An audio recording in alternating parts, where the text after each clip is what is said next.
Okay, it's that time again. It's Saturday. Welcome to one and all. Let's, as always, let's just see who's with us tonight. First, academic traveller. Hi to you, Ryan. Oh God, I left that sound on again. Hang on a second. That's it. Yeah, Matthew Allcrome. No name. Paul Hoskin. Saffron K. I was kind of I can actually read some of these comments before I go live, and it's like, a couple of minutes before I set everything up, I'm sitting here just waiting for the deadline at 9, and I was sort of reading through your comments. It seems Saturday night's turning into a bit of a drinking night, isn't it? Everybody's got their drinks lined up there. I've got mine anyway for later. You know what it's going to be, don't you? Yeah, got 2 of them. Right, let me just say hello to everyone, get that out of the way first. So, Jim A118, hello from the USA. Thanks for what you're doing. Yeah, thanks for being here. Hey, Peter 1000. Okay. Do you know, I was thinking to myself before I started this tonight, I thought I'm going to try my hardest not to talk about, what's going on at the moment, because it will just dominate the whole chat. But it's going to be hard because it's like somebody said in the comments, it's all going backwards. Who was that? Academic traveller. Yeah, looks like most of the world has gone backwards. Tim Highway Star Soul already with my old malt cider. Oh God, so disgusting. Strawberry and pomegranate. Bloody hell. Seamus Doherty, hi to you. Hi, Pete. I'm drinking my San Miguel. That's a good Filipino beer, the old San Miguel. DM. Let's hear some of your Bangkok stories from a while back. God, so long ago now, isn't it? We'll get into everything in a bit. I just want to say hi to everyone. John McClub. I am planning my first trip to Thailand, so I am like a sponge at the moment, trying to learn as much as possible. Yeah, the thing is, John, don't take everything in that you watch, because, a couple of days into your trip, it'll just sink in so quickly. It's good to get an idea, but, don't take it as gospel, all these channels that you're watching. Damon, hi, good evening, Mr. Peter. Oh, I like that one. How are you, Damon? Diligent Crab, good evening. Tilt, how are you? Stuart Martin. Northampton, you're only up the road. Academic traveller. I've got a stout, but it's strong. All right, you can keep that one to yourself. Aaron Hastings. Hey, anyone new subscriber here? Take it you are broadcast in the UK. Yeah, I am, Aaron. I'm in the UK, and unfortunately, I have been for the last 18 months. There are hardcore. There are people who've sort of gone to Thailand and done the the 14-day lockup, as it were, but most of them guys are either living there or they're going for a long term, 6 months or something. For your everyday guy like me who goes for a couple of weeks now and again, there's no point. Is all these certificates and paperwork. We talk about this every week, but I'll try not to get into it in a big way. Graham Holly, big up from Dublin. Hi, Graham. Greg, happy Saturday. Pinball, hi, Peter. I'm on the San Miguel too. Yeah, that's good beer. Hi, Tulip. Hi from Newcastle. Elas, is it? Hi. Alexander DuPont. Hi there. First time being so early. Okay, let's hope we don't get bored. Harry in Scotland. So quite a few people all over the UK with us now. We've got 94 in the stream already. Oliver Wright. Hi, Peter. Greetings from Belgium, and thanks for the fantastic content. Quick question. Can you enjoy any of the entertainment zones in Southeast Asia in your own opinion, being a non-drinker? It's really hard to answer that, because I am a drinker when I go out, and I do know a lot of people who go out and they don't drink, and in a way I'm kind of envious of them, because although I think I'm having a good time, when it gets to the end of the night, I want to do certain things, and sometimes I can't always manage it because I've had too much to drink. You can read into that one. But I do know. Let me just turn this ticker off. It's doing my head in. Hang on. That's better. Yeah, no, I mean, if somebody's used to drinking and then they had to go out and have a night out and not drink, then it wouldn't be much fun, would it? But if you're a non-drinker, then you'll probably have more fun than the drinkers, because you're with it all night, and nobody's going to sort of pull the wool over your eyes when you've had a few, because you won't have had a few. Seamus, yeah, hi from Kilkenny. Okay, that's South Island on the east side, isn't it? Is that Kilcord? Yeah, I can't remember what's the name of the town. Somebody was telling me about Attai, big golf club there. Metal Hamster, hi from Dudley. Ken Christopherson, thanks for the stories. Talking of the stories, I just before I went on the stream, I just went in and just checked the comments. And some guy wrote normally positive comments today, but some guy's written his first. He says, "First story boring. What do you want? End your subscription? I'll give you a refund. It don't cost nothing. Just move on." Okay.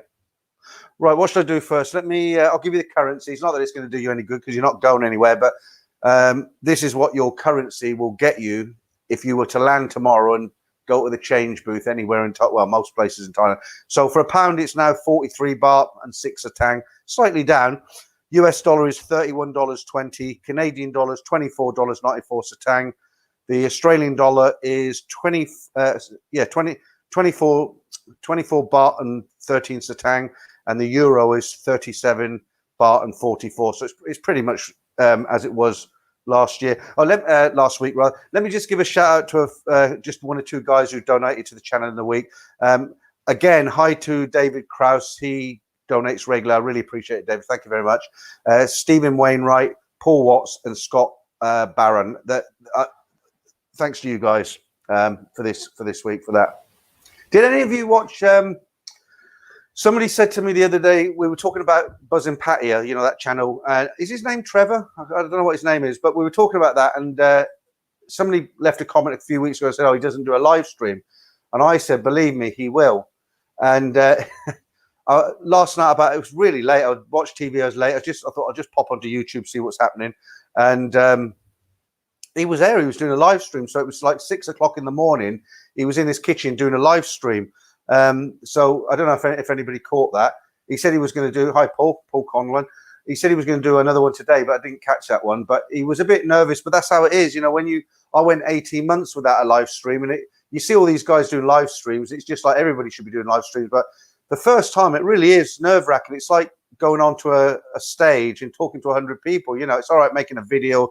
You can check it and edit it, and you think, yeah, that's great. That's ready. I'll upload it. But when you do your first live stream, it's very nerve-wracking. It really is. You know, I mean, I'm fine now, and I'm sure he'll be fine the next time he does it.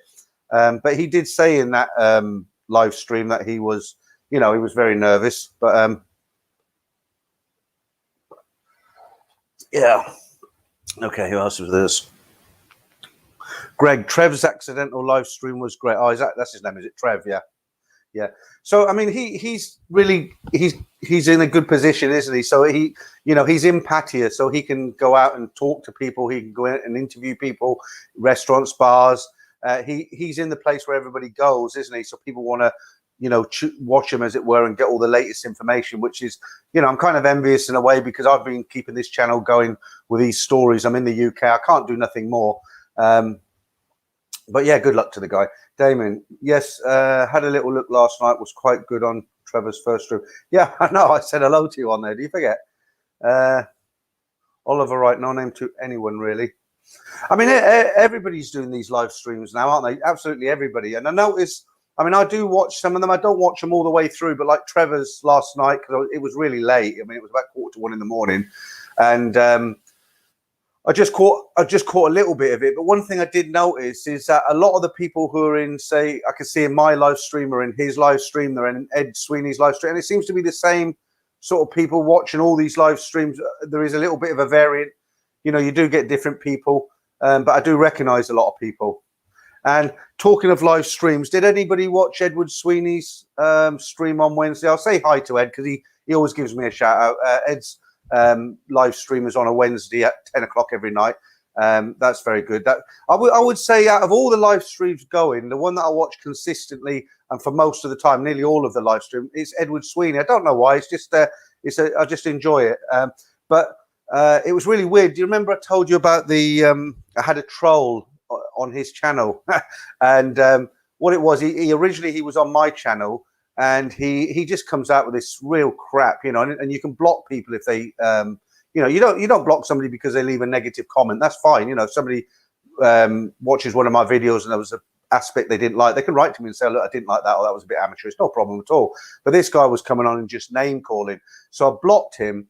And then if you're here last week, you'll remember I said to you what he was doing then. He was, every time I left a comment on Ed's channel, he'd come up with something derogatory. And about 2 weeks ago, I just lost my temper. I'd had a bit too much to drink, and I And I was so angry with myself at the end of it because every time I'd say something like to Ed, I said, "Oh, Ed, you and I must do a live stream together when we're in Pattaya." And this guy, I won't name him, he wrote, "Oh, you're trying to ruin his channel as well as your own," just stupid stuff. And but I bit, and I started saying things back to him. And at the end of it, the next day, I thought, why did I shouldn't have done it. Anyway, last Wednesday, he got really out of order. I mean, this time I bit my tongue. I didn't answer any of his, I didn't bite at all, but I think Ed's banned him now. But I mean, he was coming out with stuff like, I've got a Korean wife and I've got a daughter who's in university. She's just gone back today, actually. And he was leaving comments on Ed's channel saying things like, "Oh, would your Korean wife be interested in coming round with your daughter and giving me a soapy massage? How much would they charge?" Stuff like that. I mean, that's just out of order. I mean, if you go onto somebody's channel and say that you're a dickhead or something, that's fine. But when you start involving people's wives, girlfriends, family, I mean, that's totally out of order. So I wrote to Ed on his Facebook page, and apparently now he came back to me on one of the streams. I think it was on Trevor's streams, and he said he's banned him. But Ed's a bit like me. He's a bit of a dinosaur. He tried to ban him live when he was doing his stream, and I don't think he managed it. But you're dealing with people that all the time. But hopefully, fingers crossed, that'll be it. That'll be him done and dusted. He's gone, and I'm sure he's one of these guys that if you met him face to face, he wouldn't say boo to a ghost. He's really brave behind the camera. But there you go. Okay, so who else is here tonight? If you just joined us, I'm having a rant about trolls, but that's done now. Right, who haven't I said hello to? Let's go through these. Yeah, Paul. Yeah, thanks. I forgot to mention that. Just the last thing on this. Who's giving me that super chat? Hang on. Who is that? Going to say hello to Franco. How are you doing? I've seen you in that chat as well yesterday night. Thanks for that super chat, Franco. And I noticed you give him a super. Talking to the super chats, I was amazed because that Trevor, he said, I don't know if this was a ploy, but he came on and he was talking and he said, "Oh, I don't know what these super chats are. I haven't got a clue." And all of a sudden, bang, bang, bang. He did about £100 in about sort of 10 minutes. I did £10 last week. I mean, not that I'm not grateful, but I was just watching it thinking, "Oh, you lucky devil." Anyway, I forgot what I was going to. Oh, yeah. So back to that troll thing there. Who let me just read that comment. Yeah, that was Paul Conlon. We answered for you, mate. Yeah. So a lot of people who watch my stream, who were on that, I don't know if on Ed's stream, they started writing messages to him and giving him crap basically. So I didn't have to do it, but so thanks for that. Bob Cassidy, yikes. Paul Hoey, Sean McGoldrake, you speak for yourself. I can only dream of mate. Okay, there's some interplanetary conversations going on here. Tim Highway Star Cell needs naming, Peter. I don't really want to name him because he's just I don't want to say the word. I might get in trouble with YouTube. Franco, here we go. Have a pint. Franco, for $4.99, I can have I can get 4 of these because I buy them by the case. I get you're from around here, so you'll know. You know that what's it called? You know where Quick Fit is, and then opposite there's a little red shop on the corner. I can get a case of 30 of these. No, not 30. How many? 4, 8, 12, 16, 24. But they're not 444 mil. They're 500 mil. Not the pint. They're not the pint. They're not the small one. They're the middle one. So I can get a case of these. How many did I say? 4, 8, 12, 16, 20. Yeah. So 24 of these cost me £30. Which so $4.99. It'll get me next week's beer. So thanks for that. Taxi to Lower. Yes, good to see that Plank get banned. Oh, you noticed him as well, did you? Well, I'll tell you what his last name is. His last name was Barber. He's a total. I don't want to say any more about him. Right, Davey boy. Good morning from the sunny Gold Coast. We've had some nice weather in the UK today. Barry Mitchell, you're not a professional YouTuber until you get some dedicated trolls. No, I mean this guy. I have had one worse than him. I think I mentioned it before. I had this guy once. What he did, I don't know why. He absolutely hated the channel. He hated me. I don't know what it was, but he actually he went to the trouble because if you've got a channel and it's called Bob's channel in Thailand or whatever it's called, it's not like a URL when you register a website. Somebody else has already registered it, so you can't register that. You can register something similar, but not exactly the same. And this particular guy, what he did, he actually registered the same name as me. he photographed with his camera my artwork, you know, the palm trees and everything, and he set up a page to make it look like me. And so, you know, if you leave a comment on on anybody's channel, the logo that they use, so for me, it's kind of like some palm trees, isn't it? You know, the circle with the palm trees in it. So if you wrote to me, Peter, you're a twit, I'd write back and say, so are you. But you notice for me, it's got the green palm trees. But this guy went to the trouble. He actually replicated the whole thing. And what he was doing, so somebody would leave a comment and they'd say something like, this is a genuine comment from somebody. They'd say, oh, Peter, could you tell us how much the bus from Pattaya to Bangkok is, the blue bus? And this guy would pretend he's me, and he'd answer the guy. I mean, it's comical, really, but he'd answer him and say, I haven't got a clue, but if it's lady boys you want to know about, I'm your man. And he went in there and he did all these comments. And one day I was looking through it and I was like, I didn't write that. And, and he was all this stuff about lady boys and, you know, I'm your man if you want a threesome and all this. And anyway, in the end, the way I had to go through all his comments and get rid of them. But what I did is I changed my logo. And then what happened is the old logo was his, basically, because he's not me, is he? And I was able to delete all his. I wrote to YouTube, they sorted him out, and then I put my old logo back. But that's the worst one I've ever had. I mean, that was a lot of work to get rid of him. Something like 6 emails to YouTube and just lots and lots of work. Simon Lass, yes, saw the troll comments on there are some real scumbags. Bob Cassidy, Peter, it might have been a fake impersonator. I've seen this a lot. Well, that's what I was on about the other guy. Paul De Sousa, hi Peter, flew to Bangkok and we had a layover for 3 days. We stayed at the Carlton, dead quiet. Bangkok was very quiet, more life in Luxembourg in our return, mate. Yeah. I mean, look, you guys, you obviously watch lots of channels and you watch lots of live streams like Trevor's site and Chris and, you know, guys who are actually in Bangkok. You don't need me to come on here and say, oh, this is what's happening and they brought out this rule now and there's so many cases, because they're there and they're telling you as it happens. I'm in the UK, but it's nothing good's happening at the moment. We are going back in time. Mark Hanley, yep, second name Barber. Okay, let's move on from that idea. Not you, Mark, the other guy you're on about. Hi, Carl from Toronto. No name, yeah, well, maybe. Right, ABC Def, hi Peter. I think you missed my question last week. Can I ask you again, please? Have you been to Pattaya and would you recommend visiting Pattaya? Many thanks for your reply. Do you know what? That's one of the few places that I haven't been to, Pattaya, but I know people who have spoke to me about it, and it's a typical beach town. From what I understand, it's like somewhere like Rayong, where you've got beautiful beaches, but not a lot else happening there. They're small beach towns, you know, so they're not Pattaya, they're not Hua Hin. They're the kind of places you go with a partner, because, you know, you don't need to go out looking for nightlife and stuff. You know, you stay in a nice hotel, use the pool, use the the beach, rent a little motorbike, and you know, if you're there with somebody already, then you can have a real nice time. But I probably wouldn't recommend going there if you're looking for company, if you know what I mean. 20 scams in Thailand, Martin from NDTVI. Okay.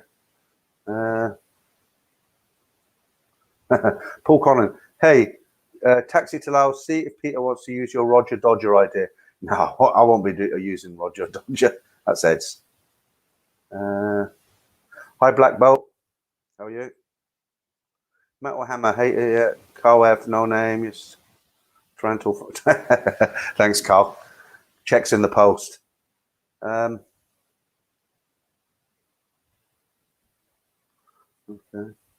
And the other thing about Trevor's live stream was he had about nearly 300 people. His first live stream. It's good, isn't it? Right, Paul Hoskin, who's in Bangkok at the moment? About 10 million people, Paul. Darren Drew. Hi, Peter. Late in the chat, having a pint and a Weatherspoon. A pint at a Weatherspoon pub. Oh, you're actually at the pub. Yeah, in the UK now, they've relaxed the restrictions. If you're not in the UK, a lot of people watching this are, but so I won't go on about it too much. But if you're not in the UK, they've relaxed the restrictions quite a lot now, and you can go to a pub and sit in the beer garden. And obviously, Darren's in a Weatherspoon somewhere. Do you know how the Weatherspoon? It's a huge change in the UK, huge chains of a huge chain of pubs in the UK. And the guy Weatherspoon, he was doing a radio interview, and they asked him, "Why did you name your pubs Weatherspoon? Because that's not his name." And he was what it was when he was at school. One of the teachers, because he was he messed about the guy who owns the Weatherspoons, the Australian guy, I think he is. He didn't take school too serious, messed about. And there was a teacher called Weatherspoon, and he actually said to this guy, the owner of the Weatherspoons pubs, he actually said, "You're gonna when you leave here, you'll amount to nothing because you haven't listed at school, you haven't taken it in. When you leave here, you're going to be nothing." And when he opened his first pub in London, that's what he named it after this teacher, and it just grew and grew and grew. So I'm sure that teacher kind of, it's a little bit embarrassing if he's still around. Dig the Trucker, sorry for calling you Simon last week. No problem, wasn't an insult. Andrew's Real World, Thailand's countrywide closures now could be very well last for 3 or 4 months. Yeah, it's all going downhill very, very fast, isn't it? But there is a bit of good news about Pattaya. Sex toys popular. I'll leave that one for later. Right. Well, I just printed. Do you know what? I like to print off these bits of news just to sort of as fillers. There's no news at the moment. It's all the news is the same. The same two stories. Songkran was shorter, it was longer, and of course what's going on. And this province is closed and that. But there's no news. But I've managed to get a few snippets. But I don't want to read out stuff about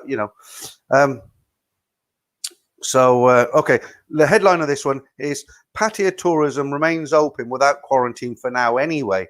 The colourful Pattaya mayor spoke yesterday saying that everyone from everywhere is welcome in Pattaya and will not be required to quarantine or self-quarantine for 2 weeks. The lack of isolation may encourage travellers depressed over cancelled Songkran holiday festivals and trips, while bars, nightclubs and massage shops remain closed by order of the CCSA. Pattaya city officials are working hard to keep popular tourist areas like Koh Larn and Pattaya Beach Road open to travellers to enjoy. But I don't know. I don't think the bars are open, though, are they? We'll have to ask Trevor that one. Do you remember? I'll just make notes here, and then I can sort of refer to them. I'll do it in between the saying hello to everywhere. Let me just get a few more of these, and then we'll talk about something else. Mark Hanley, there you go. A bit of information for the guy asked about Pattaya. They have a small international school there. Right, Stephen Getty just tuned in here. You're showing your age now. Tuned in. Yeah, just tuned in. So maybe this has already been covered.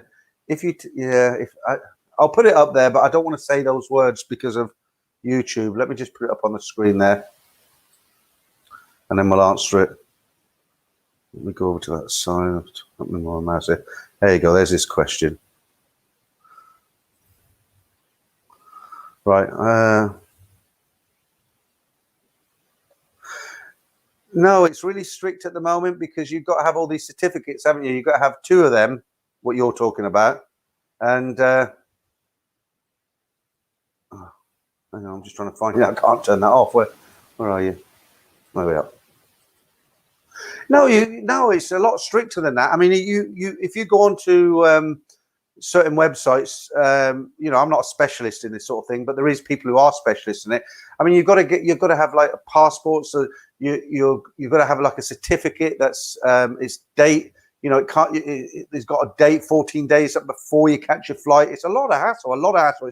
It's not like, I'll have a holiday and I'll just go through 3 days in a hotel room. No, it's a big deal.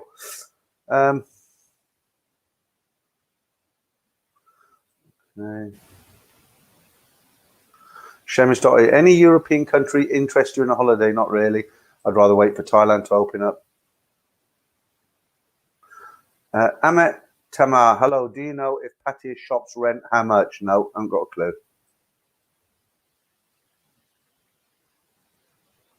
Right, Andrew Howes. Hi, mate.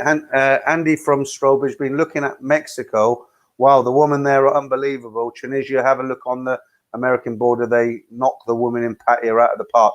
Yeah, the only thing with Mexico, Andrew, is look at the numbers on Mexico. I mean, Have you been hearing about India? They haven't put them on the red list at the moment. I think it's because Boris is going next week, isn't he, to do a trade deal, and he's probably a bit embarrassed. But you know, I'm not going to get into this tonight. I'm going to hold back. But they got thousands of new cases every day in India, and they're not on the red list. Crazy.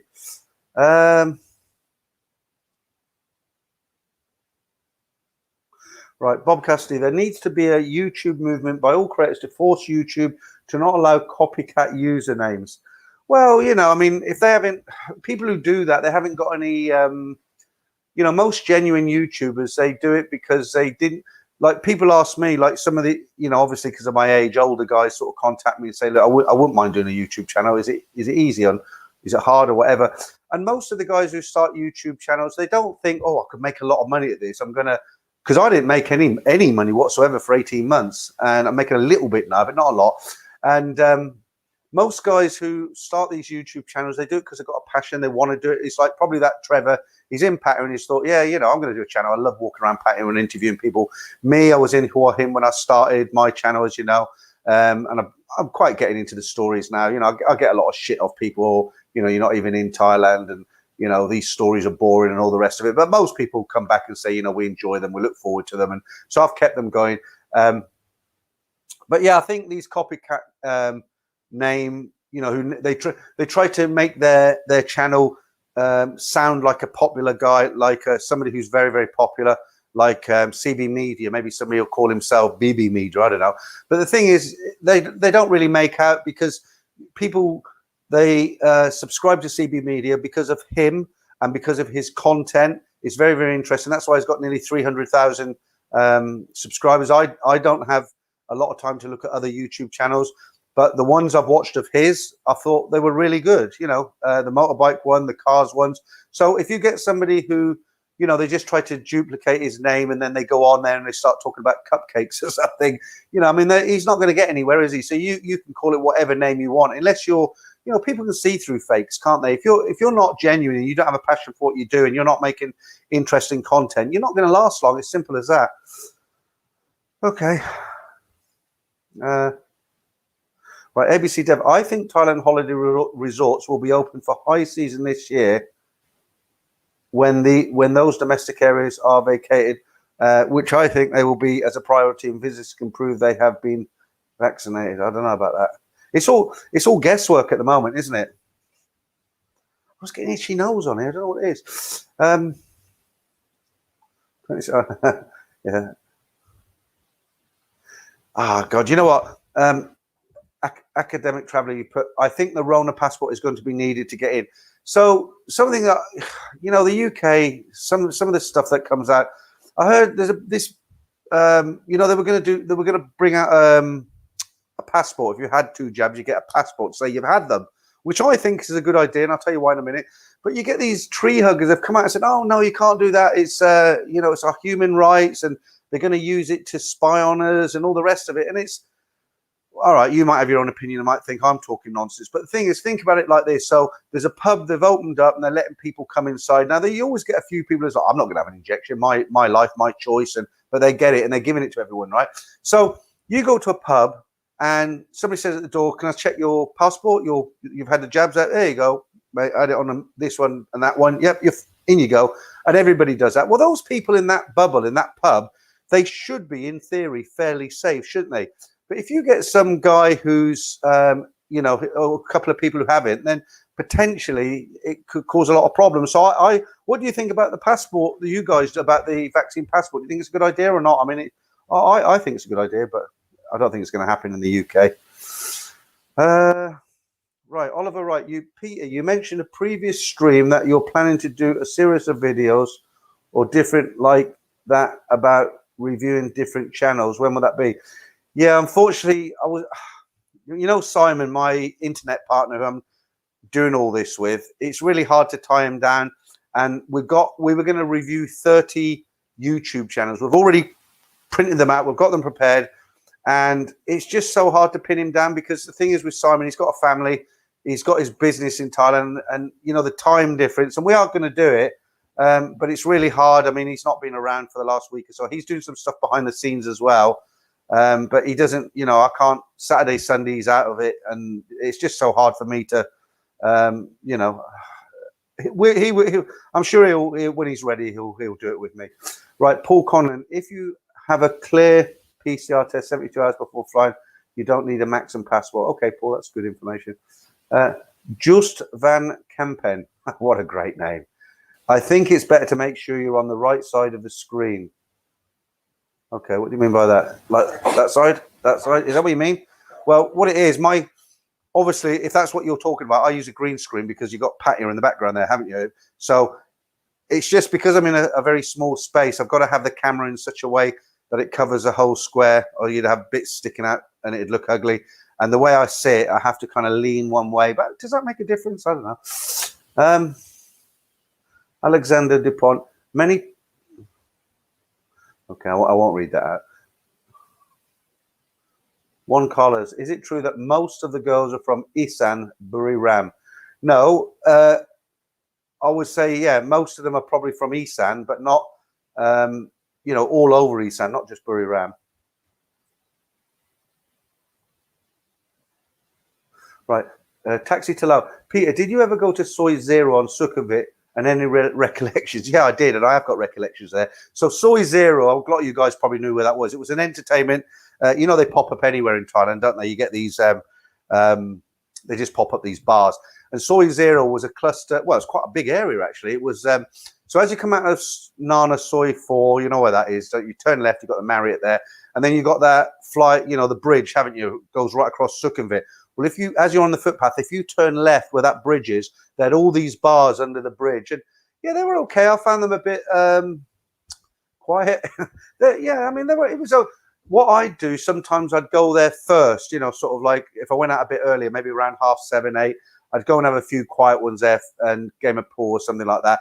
Because if you go straight into Nan real early, you by midnight, you're absolutely pissed, out your head. So I'd maybe go there first. And they had another set of bars. Now you've reminded me, it was called Clinton Plaza. And the big one in the middle was called the White House. And they all got knocked down because there was no plan and permission. And that was around it was around Asok somewhere. But it was, Clinton Plaza. I don't know if any of you remember that. Sergio, hi. Yeah, how you doing? Robert UK, Evening Peter, sad things with Thailand Right. We're 200 deep now. Let's all roll to a bar. Okay. Academic travel. Yale Boris isn't going to pay 1,000. Yeah, that's a good point, because so Boris is going to India and everybody's asking, why isn't India on the red list? Because their infections are like crazy, worse than anywhere else in the world. And everybody's saying, well, it's because he'll be embarrassed because he's gone there to strike up a trade deal. But that's a good point, actually, because if he puts him on the red list, when he comes back to the UK, he'd have to spend £1,700 staying in a hotel, wouldn't he? But it's Boris. That wouldn't happen to him. He'd get the royal treatment, wouldn't he? Soy Zero, that's a blast from the past. Hi, Paul. Thank you. Bob Cassidy, same copycat user names means people can impersonate you, troll other channels in your name. That will bring enemies. Yeah, but people, they get sussed out pretty quick, don't they? Pinball, why would you want to go to Thailand at present when all the bars are closed on the basis of less? Well, in answer to that, Pinball, why would you want to go? Your picture's not showing this week, by the way. Normally you're there with a bandana or something on. Well, in answer to that, I think most of the people who go back to Thailand at the moment, I think they've got some kind of a family there. They're either retired and they live there, so why do they come for a visit here, or they've got a wife, or their life is over there in Thailand, so they'll just do whatever it takes, jump through the hoops just so they can get back there, and they just live their life there. Most tourists, I think, that they're not going to go back as it is. Mind you say that, I do know there's a guy in Pattaya called Ralph.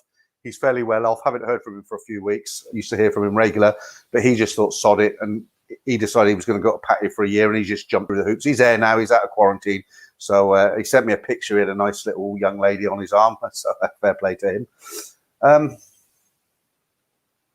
Right. Tilt, why do you think the last story, the woman blanked him at the end of his holiday? Right. Did you watch the stories today? So was that the one with May, where the nice girl, where she didn't stay with him on the last night. Because there's so many stories in my head I can't remember. If it's that one, my theory is, when she said, "Look, I'm not going to stay with you tonight." I'd booked a real luxurious hotel, and she went off, and so he decided to go out on his own, and he watched a band and had a few beers by himself. But on the way back about 2 a.m, he met these girls on one of these little street bars, and they took him to a Thai nightclub. And I honestly think the reason that she blanked him at the end, the reason why she didn't want to know, I think news travels with them girls. And I think even though she'd gone somewhere and these were totally different girls, somehow she'd heard that he'd been out all night with these young ladies. And I think that's what it was. I mean, how many times have you been walking down a street in Pattaya and they call out your name and you haven't been in that street for like 3 years? Unbelievable. Like 20 scams in Thailand. Can't watch. Okay. All right. Right. Robert UK. See on UK News, BBC about India. No masks, no social distances. Let them deal with it. Yeah, but it's not just let them deal with it, is it? Because the problem is, I think they said there was 50 flights a day coming in. It must be 15. I don't know, but it's depressing, isn't it? It's really depressing. I don't know about you guys, but I just get fed up of hearing about it. I just want it all. I just want it all to go away, and we go back to how we were before. We didn't realize how lucky we were. Right, let me. Okay, do you know? Somebody was asking me about. I just make little notes. I've made a note, so I just talk about this really quickly. Like sometimes people will write to me and they'll say, "What do you think is a good location to retire in Thailand?" And I did a video on that subject, and I was sort of saying on that video, if you go to Bangkok, it's great. It's got everything. It's cosmopolitan, but it's expensive. If you go to somewhere like Pattaya, you can have Pattaya burnout. You blow your money and get drunk every night. And somewhere like Hua Hin is quite nice. It's in between. But one of the things I said, if you go up to Isan and you meet your little girlfriend called Nok, and you go and live in a little Isan village. There's no street lights at night. There's no other foreigners there. It can get boring. A lot of people turn to alcohol and become alcoholics. And it's funny because a guy sent me a little story today. And he was saying, he says, there's an English guy 3 doors down from me. He lives in a typical Isan village where they live in shacks, and he's there with his Thai girlfriend or wife. And he said, this guy's been there so long, he has gone crazy. He's lost his mind. So this English guy, I don't know how long he's been up there, but he met this is a story this guy's telling me. So he met this girl in Bangkok, went on holiday, same as we all do. And, met this girl, and she persuaded him to come up to her village in the middle of nowhere, little, hut, shack. And he moves in with her, and he's drinking a Thai whiskey every night. And he's done that every night for years. And he said last night he was running around the village absolutely naked, shouting, "It's time for a shag! It's time for a shag!" chasing this poor girl. So I mean, you got to. It can happen to you guys. It can happen. Nick Franco. Okay. Right, high five. CB Media is like a real-life version of Napoleon Dynamite in a good way. Napoleon Dynamite. Was that film that Eddie Murphy did recently, Napoleon Dynamite, where it's a true story. Actually, they made movies in the 70s on really low budget. They were kind of cheap and nasty, but they did make money out of it. That name rings a bell. Scott. Yeah. Okay. Scott 1977 took your advice, Peter, and subscribed to Bangkok Pat. Thanks for the recommendation. Yeah, Bangkok Pat, great channel. I should have guessed it really looking at him, but I didn't. Somebody wrote to me in the week and they said, "You do know he's half Thai, don't you?" That's got nothing to do with anything, but I didn't realize. But looking at him, yeah, I can see it now that it's been mentioned. Do you know what? It's a bit early, but I'm gonna have a beer. It's been a really warm day. Right, we'll have what are you all drinking tonight? I'm gonna have a lager top again. So talk among yourselves.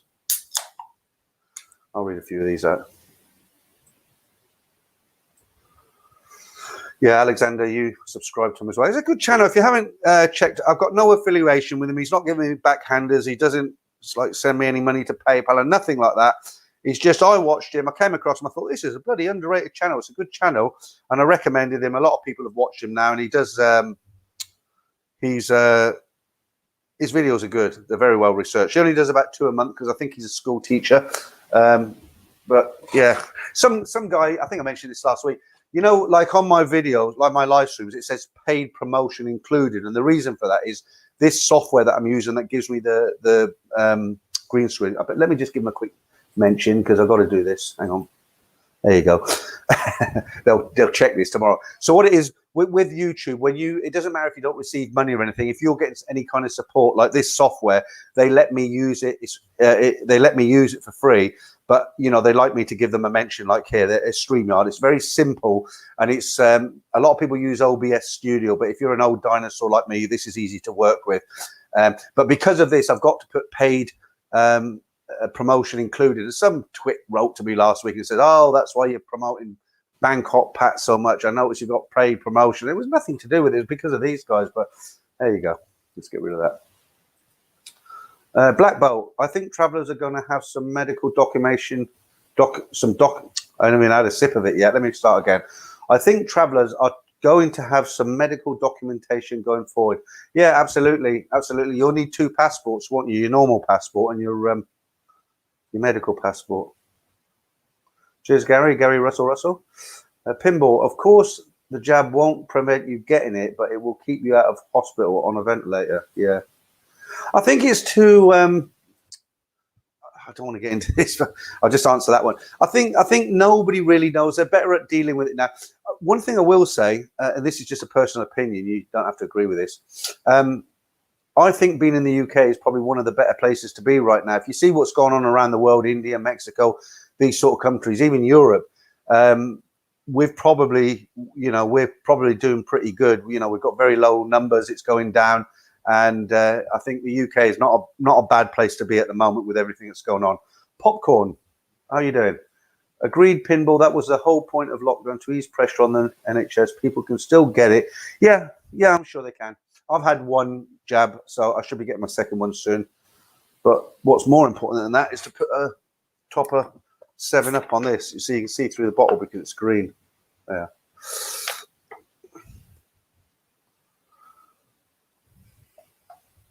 Right, we've got 250 in the stream now. If you've got a beer, let's all have a drink together. Saturday night.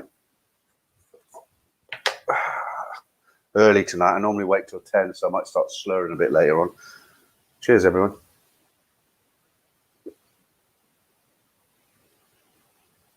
Oh, you know, because I'm talking constantly here, when you have that first mouthful, it's better than sex. Right. Right, Adriel Ramos. It's funny, Peter. I prefer Yogyakarta and Indonesia more than Thailand, each to their own. Well, I'm going to tell you something that might surprise you now. Adriano, is it? I actually worked in Yogyakarta, believe it or not. There's an Ibis hotel run by a corps. I don't know if it's still run by a corps, but I was one of the opening team for that hotel in Yogyakarta. That's why I know how to pronounce it. Like, the way it's written is Yogyakarta, and you're probably thinking this guy knows how to pronounce it, but I would not blow my own trumpet. But I was there. I worked in Jakarta for a while, and then they transferred me over to Yogyakarta, and yeah, quite a nice town.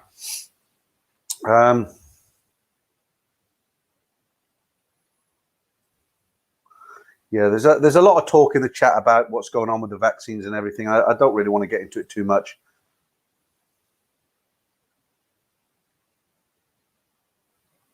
I think she had a fella, but she loved the D.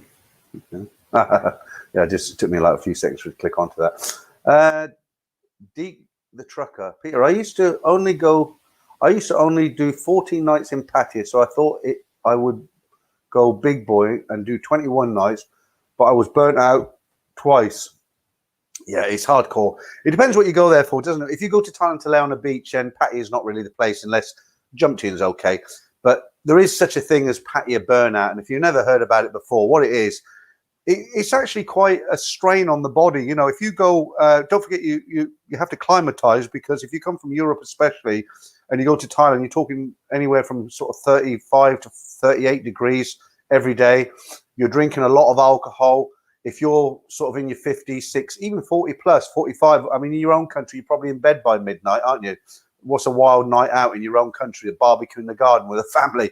But, you know, you're out till, in the old days, Pattaya was open all night. I mean, I remember drinking all night, and I remember going for a buffet breakfast at 6 o'clock in the morning, and then sleeping until sort of 4:30 in the afternoon, going to the Pig and Whistle on Soy 7, having a real English breakfast for a dinner, and then doing it all again. And that's okay for a week or two, but you know, you start doing that, and of course your body's not used to it, and that's what patio burnout is. You actually get to a point your body just can't handle it anymore, and you know, you can get ill. You can get ill, so you got to sort of pace yourself out. I had my own systems, the way I used to do things. I had a routine, and that used to work for me. So I'll give you, like, when the bars are open all night in patio, a typical sort of day for me would be, you know, you don't wake up too early, do you? So I'd wake up around sort of lunchtime, have a nice meal with a friend, and then in the afternoon maybe look around Mike's shopping mall, somewhere like that. They're showing my age now. And then, you know, go back to the room maybe about 4 or 5, chill out, lay on the bed, enjoy the air conditioning, watch a film.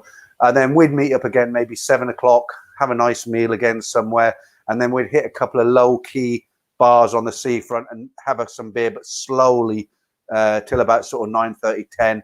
And by that time, your dinner's digested, hasn't it? So you've had dinner about 7, half 7. You go and sit on a nice seafront bar, or if you want somewhere with air conditioning, have a beer, and you enjoy it slowly. And then maybe even go for a massage. Sometimes go for a massage. That helps the food go down. And then sort of 10:30, 11 o'clock, bang, in for another night of it. So that's how I used to do it. But if you go out at sort of 6, 7 o'clock and you stop, you know, banging down the vodkas, whiskeys, you're not going to last very long. Not 21 days, that's for sure. Yeah, cheers, Tilt. Okay, Wayne Vandenberg. You sound like a James Bond baddie. Wayne Vandenberg. Right, hi Peter. Finally get to see you live. I'm usually asleep. It's only 6:30 a.m. here in Melbourne. Yeah, okay.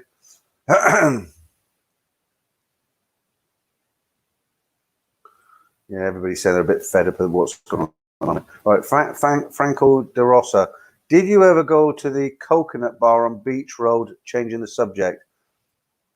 I must have done. I pretty much, you know, I lived in Pattaya for 3 years on Soi 1 of the Beach Road, and you know, I've been going down there for sort of 25 years. When I was in Bangkok, I've probably been in every single bar in Pattaya at least once. I can't the name of that bar doesn't sort of ring a bell, but probably the one that used to make me laugh was you know, the Tahitian Queen. Obviously, they went through a hard time recently, but I never went to the Tahitian Queen in the evening. But sometimes I'd be out in the day, and I'd be with a friend who'd fancy a beer in the afternoon. I don't drink in the daytime, so I'd have a I'd have a sparkling water or something, you know, something boring. But so I remember walking down the beach one. It's like the Tahitian Queen's open at sort of 2, 3 in the afternoon, and we go in there. It's a go-go bar, but you're out there on the beach road. You go on the Tahitian Queen, and you can't. You're blind. You're literally blind for 30 seconds because it's so bright outside, and it's particularly dark in there. And you can hear it. You can hear girls dancing, music. But you know, you're like Stevie Wonder. You can't see anything. Well, that's quite an interesting experience.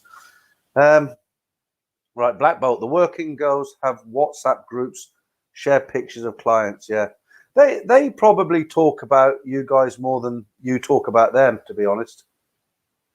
Right, Paul Conlon. I'm going to Lopbury for 3 months at the end of the year. Fingers crossed. Good luck with that one. Academic traveller Franco De Rosa. I always test. Okay. I'm interested now. Let me read it without reading it out. I always on Soy Down about Coconut Bar. They avoid it like the plague. All right. So if we ever meet up in Thailand or whatever, you'll have to tell me why. Bob Cassidy, little girlfriend, keep. All right. D-Rock 97. Yeah, let me just put that up on screen. That's what the guy in the Little Isan village, he was shouting that out and running around. That's what the guy told me anyway, what he wrote to me today. Been up there too long.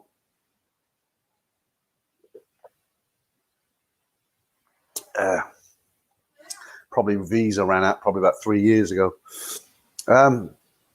Yeah, popcorn, no problem. Yeah, I wouldn't have suggested him if he was no good. Damien. Sounds a bit like me and Bururap go crazy on the juice. Yeah, I don't think you're going to be running around the village absolutely stark naked saying it's time for a shag chasing a woman, are you? Hi. God, how do you pronounce that? Papa. God. Okay, I'll just call you Papa. Hi, cheers, Pete. I'm having a Sapporo. Yeah. Where's that from? Sapporo. Is that Singaporean beer? Sapporo. Oh, it's Japanese, isn't it? Proper 12 whiskey is not bad. Some of these I can't read out, but they just put a smile on my face.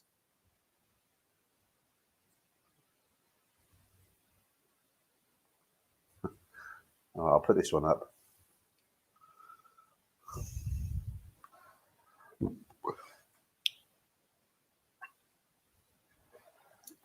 There you go.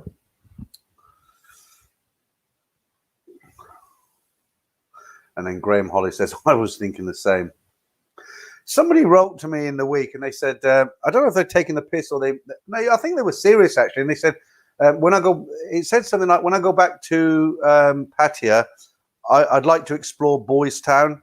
Can you name would you recommend some bars in there? And quite frankly, no, I can't recommend any bars in Boys Town because that is not an area that I frequent. You know what I mean? Nothing against those who do, but I do not go to Boys Town. I can't recommend any bars in Boys Town. And if you've never been to Boys Town, you'll have to read between the lines and try and think what we're talking about. Saffron K, many to lose. Yeah, you lose some weight, but I temporarily stopped drinking for 6 months. Upon reflection, it was your story about the 4 expats drinking Thai whiskies with mixers at 10 a.m. Yeah, you got to be careful. That was a video I did about not becoming an alcoholic when you go to Thailand. If you retire in Thailand, you've got to find something to do. You can't just go there and hang about because you will end up becoming an alcoholic. And what I said is when I was there, when I lived there, it scared. I was afraid of becoming an alcoholic. So my golden rule was never, ever drink in the daytime. You know, I'd go out and get sloshed in the evening, no problem. But, you know, there's a big culture of drinking in the daytime in Thailand and I wouldn't. And it was really hard. It was difficult sometimes because what he's on about there is I went round to a friend took me round to an expats gathering. There was about 5 or 6 of them, and it was 10 o'clock in the morning. They had a bottle of Thai whiskey on the table and mixers. I sat down and somebody just automatically picked up a glass and put a whiskey in front of me. It would have been so easy for me to just down it just to show I was one of the boys sort of thing, but I didn't. I said, look, I'm really sorry, but I don't drink in the daytime. I ended up getting an ice cold coffee from the 7-Eleven or somebody got it for me. And, you know, after a while they took the mickey a little bit, but they accepted it. And, you know, I'd rather they did that than drink 24/7. You've got to be so careful, haven't you, about all this drinking. Cheers. ABC Dev. Would you ever consider going to Vietnam or the Philippines if they relax their requirements for entry compared to Thailand? Well, I have actually been to the Philippines. I mentioned this many streams. It wasn't for me, really. Not knocking them or the country or anything. Nice people. It just wasn't for me. Vietnam I've not been to, but I would like to go and visit. I've heard a lot of good things about Vietnam. It might have changed now. Some people wrote in and said, oh, no, it's the military doing this and doing that. But apparently I'm a great lover of vegetarian food. I'm not a vegetarian, but I like a lot of vegetarian dishes. And apparently in Vietnam, they do a lot of vegetarian dishes. Apparently it's sort of similar to Thai food, but not quite as spicy. But they do a lot of vegetable dishes. And I would like to visit Vietnam just for the history.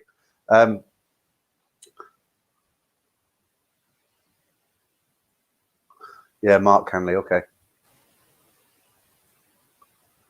Tiger's Den. Hello, Peter. Is that Tiger's Den? You're not the Tiger's Den, are you? Surely. You know when oh no, it's Ralph, isn't it? Sorry, is it? Let me know. Is this Ralph, Tiger's Den? I think it's Ralph, isn't it? Yeah. Hi. I just mentioned about you a while ago. If it is you, Ralph, about you saying sod it and going to Pattaya and living there for a year and jumping through hoops. More Fumu. Canada is bad as well.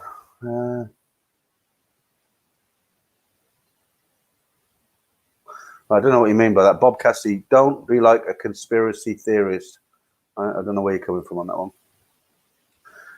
Wilson, hey Pete, 7 a.m. in Sydney, finish tech work soon, having fun. Good stuff.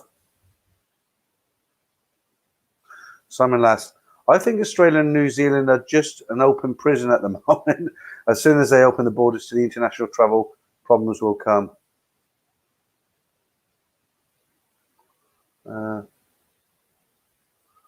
Yeah, there's a lot of stuff here where people are just fed up.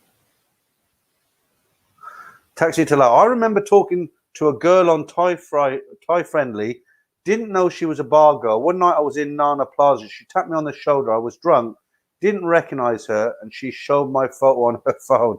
Yeah, I mean, that's a lot of guys who haven't been to Thailand before. They think if they meet these girls on apps like Thai Friendly, they must be good girls. But a lot, you know, most of these girls who work in Bangkok, it's just another way to bring in some more revenue, isn't it? There's a lot of them on Thai, all the apps actually.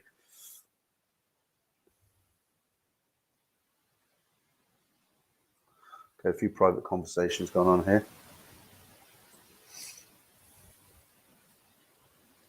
Lee Hughes, someone mentioned Wicker's World on YouTube showing Pattaya in 1984. I looked it up and watched it. It was great and well. Yeah, I've watched a few older videos on Pattaya, but the problem is they're pretty much all the same. They're shot on an 8mm film. The quality's really bad, you know, and it's like they're the same sort of scenes, aren't they? They're walking down the beach road. They're all right, you know. You watch them once, that's it, isn't it? Mark Hanley sacked the back chat. It's difficult, Mark. Everybody wants to talk about it. Right, Damon, Pig and Whistle is a great place to eat breakfast. It's tip-top now, called the Big and Whistle. I heard it closed down, Damon. I don't know. Does anybody know? Pig and Whistle in Swiss 7? I bet it was a good photo. Yeah. Hi, Paul Greenwood. Thanks for that. Pinball, my last night out in Pattaya was until 8 a.m., but your immune system does suffer as every night is Saturday night over there. I suppose a lot of it is to do with your age as well, isn't it?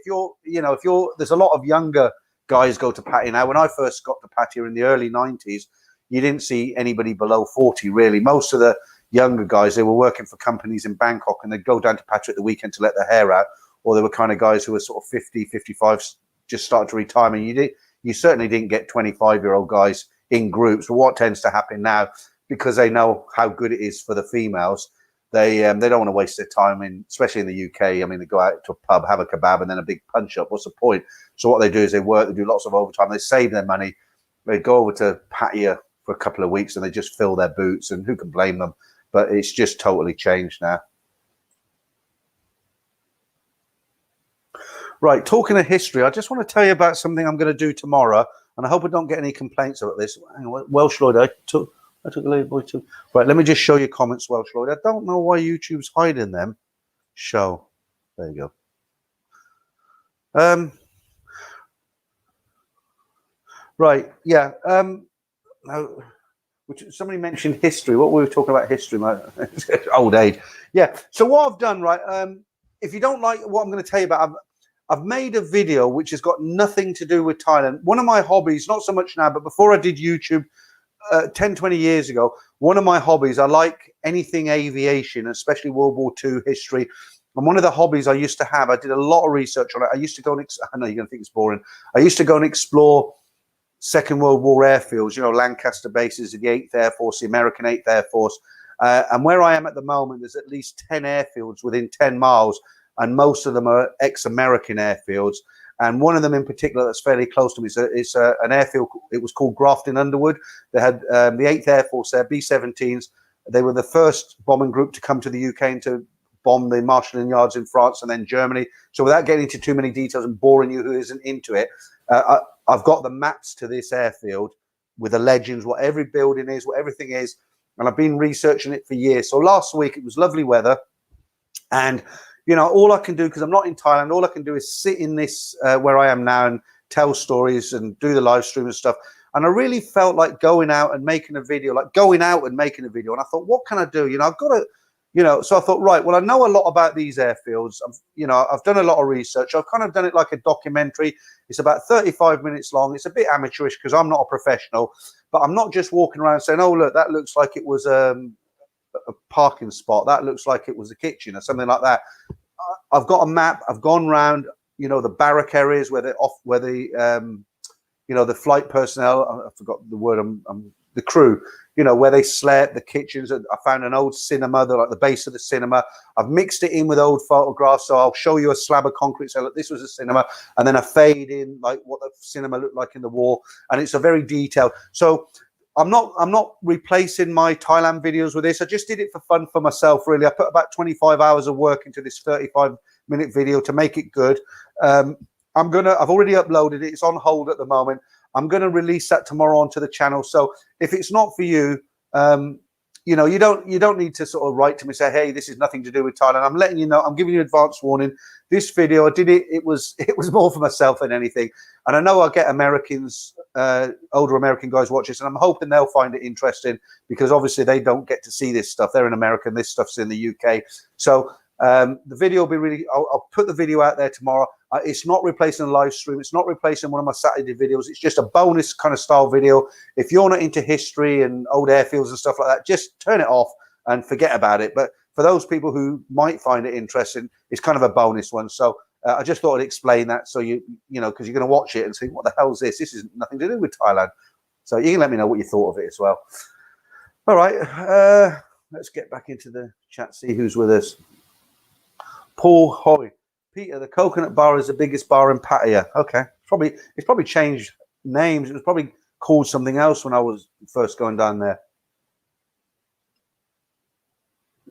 Mark Evans, my Thai girlfriend, who is a mama-san in Nana Plaza, says her girls would rather things open up and they take the risk rather than the casual lockdown. Yeah, it's a little bit cavalier, that, though, isn't it? I understand because they want the money, but, you know, you get sick, it's potentially a death sentence, isn't it? Right, Jeff Ives. Hi, Peter. Do you remember the green bottle? No, I don't remember that, Jeff. Where was that? I might do if you give me another hint where it was. 20 scamming in Thailand. Has he been up there long time also? Okay. Academic travel. All right, this one I know. Anyone ever stayed at the Penthouse in Pattaya? I think Soy 13, just around the corner from, I think you were going to say Walking Street. Yeah, I know it very well. As you come in from the beach road, it's the last place on the left. They have a big go-go bar downstairs, and they have like a hotel upstairs, and the rooms have got themes, haven't they, there? I remember that one. Seamus Doherty, do you like Lucky Luke's in Nana Plaza? Lucky Luke's, that's on the right. It's all right. It's all right. It's the same as Big Dogs, isn't it? But the thing with Lucky Luke's, you can never get a seat in there for some reason. Big Dogs, you can squeeze in, but Lucky Luke's on the right. You can never seem to get a seat, especially earlier, because everybody wants to sit there and watch everybody go in, don't they?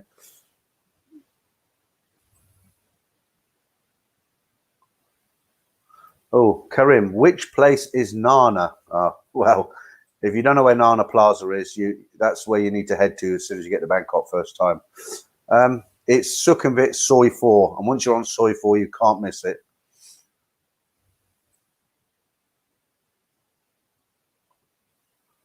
Derek the Trevor.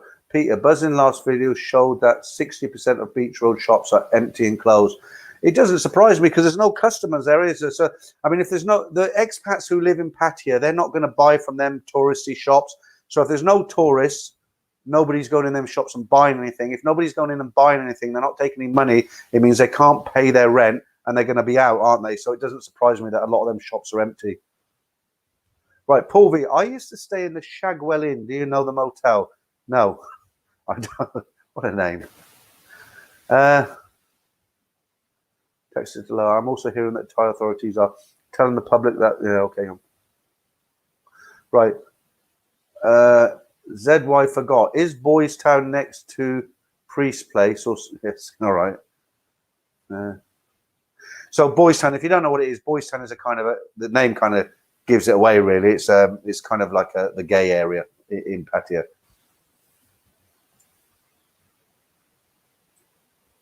Right, Juan Carlos, what do you think of the southern border areas? The only place I've been in the south really is Phuket.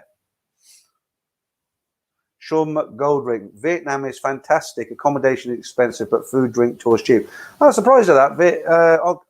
Accommodation is, I would have thought it would have been cheap, but there you go. Right, Netzin, let's take a moment to remember the Duke. He was buried today. The church bell was ringing like a bell in Soy 6 bar on Saturday night before lockdown. Yeah. Okay. Yeah, fair play. Just getting through all these comments now. A lot of them coming in. Tiger's dead. Boys Town, hell yeah. Really, Ralph? Okay. I'll still have a beer with you when I get there. Nothing against that.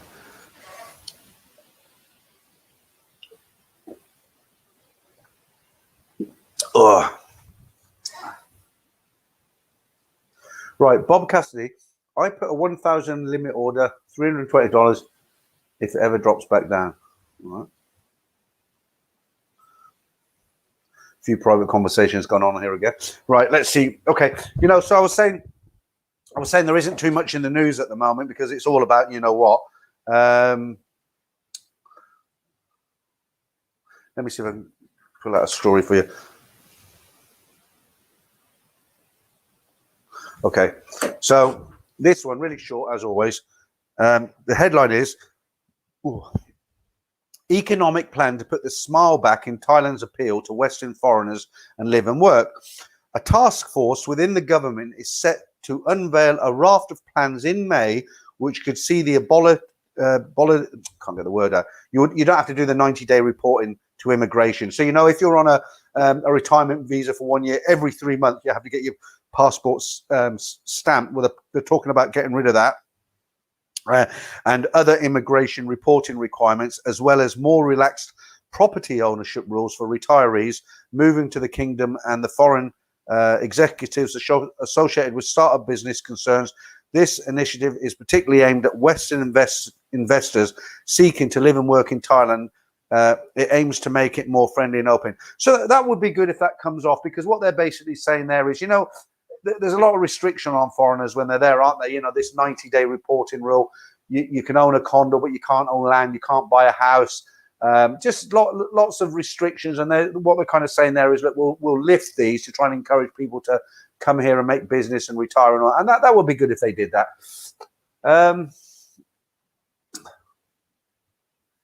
Scott G. Peter, has Pattaya changed for the better or not? Was it better when you first fitted it back in the 90s? I wasn't there in the 80s, a bit before my time, but 90s. I can't say if it was better, because for me, because I'm old now, I look back and I've got fond memories. I mean, of course, for me, it was better because for one, I was younger. So I was more, I could keep up with the pace, as it were. I'm old now. I was 61 last week, actually. I can't believe it. 61. I mean, I don't feel 61. I still feel like I'm, I wouldn't say 20, but maybe 40. I don't know, really. I mean, for me personally, if you ask me, I think Pattaya was better in the old days. The girls were totally different. They were really, and I know you might think this sounds stupid, but they were much more polite. They didn't take you for granted. So when you went into a small bar, the mama-san came out and did a Y, and all the girls Y'd you as well. And they, it was, now it's hard to explain. It's just a different, I think they're getting really westernized now, aren't they? Before it was Asia, Southeast Asia, it was Thailand. They were very, very polite, respectful. And now, they're on the internet, and it's just, it's different. Mark Hanley, Thai friendly if you don't want to pay the bar fine. A lot of people do that with Line, don't they? They, in Thailand, they use a Line app. And what they do, I'll tell you something really that will shock you in a minute about Stumble In. I was talking to just get this bit out of the way first. So a lot of guys, what they'll do, they'll go into a bar. They don't want to pay the bar fine. They'll see a girl, get talking to her, say, have you got Line? Q code her. What time you finish? Right. And afterwards, they call each other and they hook up. But the girl will get in a lot of trouble if she gets caught doing that, a lot of trouble. But that's how they avoid the bar fine. But I was talking to the manager of Stumble In. This was when I was last there, and shockingly 18 months ago. But I was talking to him, and we were talking about this, and I said, look, because the bar fines in there were, I can't remember, but they were bloody expensive. I mean, a lot of money. And I was saying to him, because we talk about this thing with Line where people get the girls' number, and I said to him, I said, well, you can't blame them, can you, mate? I said, look, at the end of the day, you're charging this much. It's a bit greedy, really, isn't it? Why don't you do like 500 baht and, do numbers rather than try to get a lot out of a few people? And he actually told me the reason is the rent, right? Everybody knows Stumble In, right? As you come into Soy Far, it's on the end. You've got Good Night, Stumble In, Lucky Luke's. But Stumble In, how much do you think the rent is on that? Let me write it down so I don't forget. Hang on. Right, I'll tell you in 5 minutes, right? In Baht, how much rent do you think they pay for Stumble In? And it's just, just to rent that place. And don't forget, when they went in, they would have had to pay what they call key money, a massive amount of money that is just for they don't get anything except they get the privilege to go into that bar. So they have to pay the landlord a big chunk of money to say, thank you, there's a key, in you go. and that's it, just to get the key to go in. But how much money, you guys who are watching, you're in the stream tonight, stumble in, how much rent do you think they pay a month? I'll tell you in 5 minutes. And if I forget, put it in the comments, because Sean McGoldrick, Memphis Belle, one of my favorite movies. Sean, if you like the movie Memphis Belle, I hope you're going to like this video I'll put up tomorrow. It's very historic. It's very detailed. I tried to do a bit of a Richard Attenborough. I tried to be a bit of a... it's almost like an amateur documentary. I've got facts and figures, and I'm only in it 10 seconds at the beginning, and then I talk over it as I'm showing you everything. But I hope you'll like it. You'll have to let me know. Yeah, Sean McGoldrick, you should start a channel. If you've just come into the channel late, this is about the video I'm putting out tomorrow as a bonus video, not replacing, where I've filmed an old Second World War American 8th Army base called Grafton Underwood.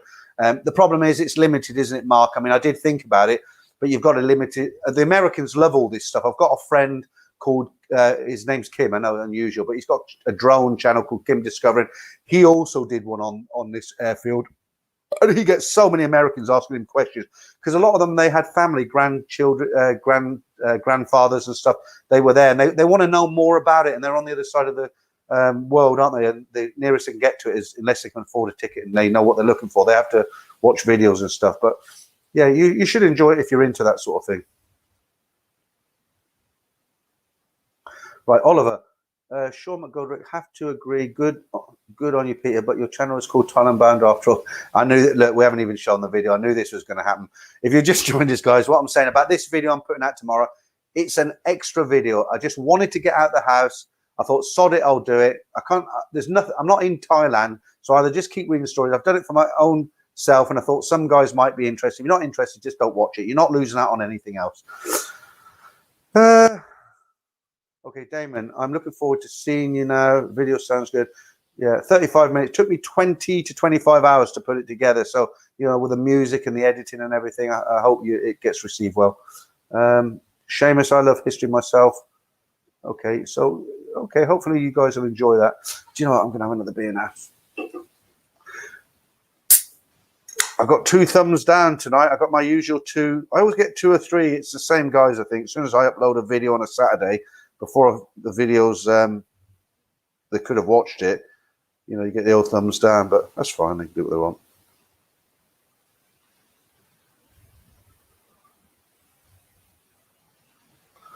Right. Okay.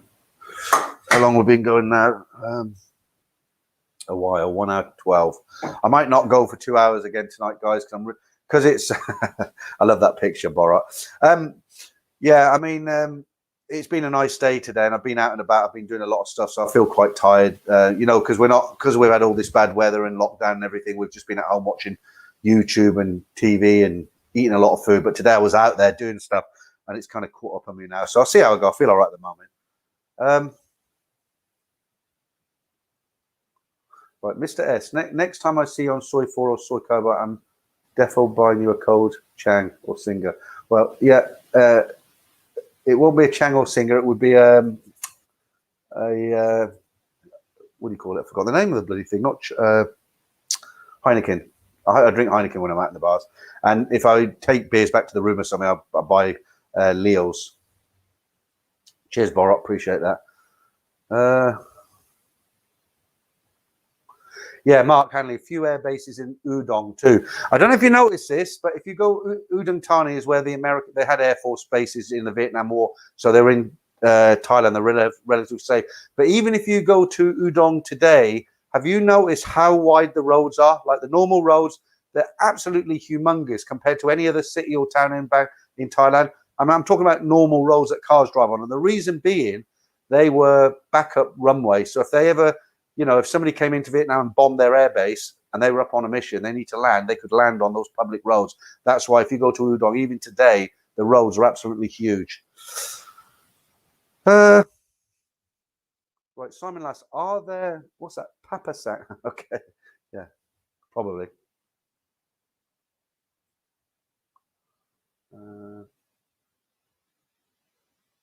Aaron Hastings, my ex took me to a clinic to get scammed once. Looking back, I was so dumb. No, you weren't dumb, Aaron. Really, you weren't dumb. I bet every single person, including me, I bet we've always scammed, but you learn, don't you? It's how much you get scammed. I mean, these guys who they join the patio flying club, they jump off balconies. They're my age. They go on holiday. They meet some pretty girl in patio. They get taken in by just because they're not dumb. They got no experience. I can't remember if I put the 7-Up. That's just more important. Did I put the 7-Up in the beer? And then I carry on with that. I don't think I did. Yeah. So okay, look, you get a guy. He's my age, 61, no experience, never been to Thailand before, right? So he goes there. He meets this girl. She's the one in a million. She's not like the other bar girls. Takes in every story. They get a little place together. He thinks, I've got a house in England. I can sell it, or America, whatever. I could come here, live frugal, and we can have a great life. I've got this young girl in my life. What happens? She convinces him to put all the money in her bank account because it's easier. He goes off to tie things up in the UK or wherever he comes from. Surprise, surprise, she skips with the money, can't be found. The guy's in this room in patio. He's got no assets. He's got no money. He hasn't got anything off the balcony. I can understand it. But back to you, Aaron. No, you're not dumb. It's down to experience. We've all been scammed, all of us, every single person. But it's what you learn from that. It's how you move on, isn't it? So if you went out to a bar in Nana, if you flew tonight and you arrived tomorrow and you started speaking to some lovely lady you want to Connect 4 with, and she said, I know go customer, I know her boyfriend, I start bar tonight, you know what you're going to say, aren't you? Bye. Right. We've got a lot of chat going on about this coconut bar tonight. Yeah, D-Rock. Alec DuPont, I agreed about Western girls. You got to be lucky to meet a good one in Thailand. It's the other way around. Yeah. Welsh Lloyd, I see you on a lot of live streams. A lot.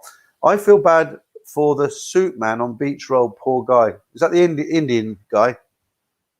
Yeah, he stands out in the sun all day. Welcome. How are you? Oh. Okay. Read a few more of your comments. Right, David Mills, KWV in Thailand reviewed the Shagwell. Yeah, Shagwell has a good pool team. It's just a name. If you're not British, if you're watching this, why we're making a big thing of this in Shagwell Inn. The word shag, S-H-A-G, it can mean two things. It's a kind of rubbing tobacco, but for most guys, it means something personal with a young lady. Let's put it that way. So the Shagwell Inn, you can translate it wherever you come from.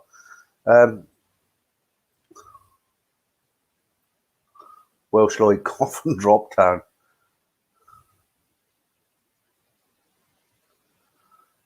Nana Mansion. Yeah. Right, Chad Rhoda. I've heard of the 3-day rule, but I have also heard that you will offend girls if you take a different one out on a date. How does one get around this? Well, it's quite simple, really. I mean, if you so what this is all about, it's really weird because these girls who work in the bars. I don't want to slate them, say bad things because they're a lot of fun. Look, guys, they're nice girls, aren't they? At the end of the day, they do what they do. We know what they do, but they're nice girls. They really are nice. That's like someone who's never been there before. Me saying girls who work in the bars and do what they do, they're nice girls. I think the guy's crazy, but you know what I mean. They come down from Isan. They're not really educated. They make the best of what they got, their assets, and they make money and they send it home. And I forgot the question now. What was it? God, it's called old age. Yeah. So no, I forgot what you were saying there. Where's that comment?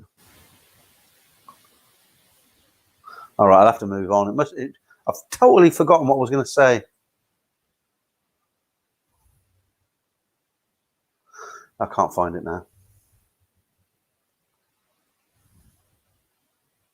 Oh, yeah, I know what it was. Yeah, God, it's come back to me now. It must be old age. It's happening all the time. So your question, you were kind of saying like, how does it work? Because if you take a girl from a bar and then she sees you take another girl from the bar, how can you avoid this? Well, firstly, the reason you might think, well, how can she get offended? You're paying for a service, and so if you want to take her friend the next night, how can she make a big deal of it? But it's really weird. It's something. It's kind of like them losing face because it's like you going to their bar, you go with that girl, and the next night you go back and take a friend. Well, it's kind of like saying, well, you weren't good enough, or I wasn't happy with you, so I'm going to take your friend. It's a loss of face, isn't it? So an answer to get around your question is very easy. There's just so many bars all over Pattaya. You can take one from the bar at this end of the street. The next night you go to the other end of the street, or you can go to another soy. What you don't do is you don't go into a bar, take a go, and then the next night go into the bar opposite and take another one, because they start throwing glasses at you and all sorts. I can't get my head around it after all these years, but I hope that's answered your question. Bob Cassidy. Okay. So I didn't answer that question about Stumble yet. I was going to tell you about the red. Right. Way out. Karam, we were asking how, about why they charge so much for the bar fines, and my question was, how much do you guys think that the Stumble, how much rent do they pay a month? You're not going to believe it, but hand on heart, guys, I swear I spoke to the manager. Now, he could have been bullshitting, but I don't think he was, because I've been there a few times and we were talking, like mates, and he told me. So I'll just read out a few of your guesses, and you just won't believe this, really. Is Stumble next to Big Dogs? Yeah, kind of along there, yeah. Right. Karim, probably 300,000 a month. David, okay,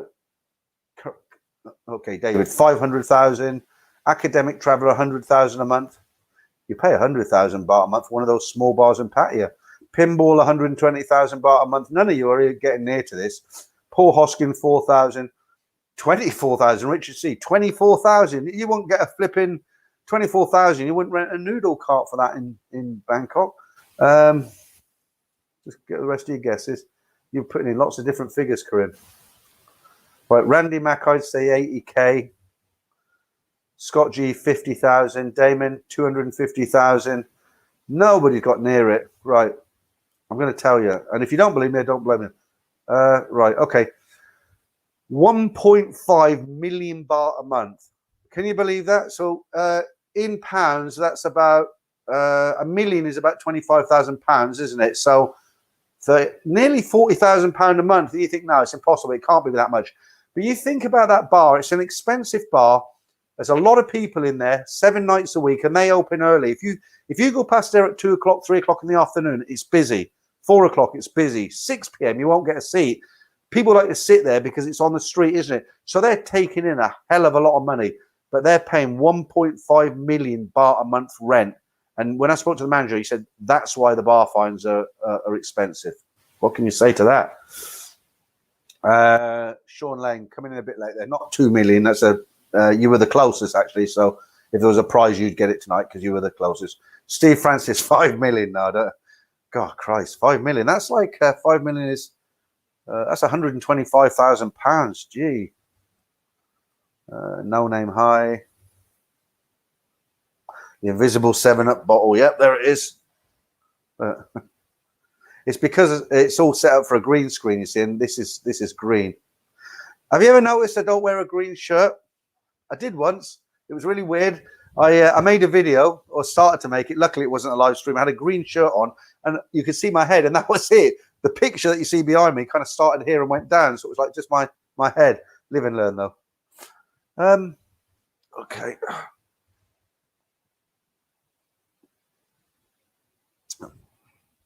Okay, we've got over 200 in the stream now, so hi if you just joined us. Right, Deke the Trucker. Peter, I walk into the bar and mention I'm a butterfly, so when I go back the next time, they know where I stand.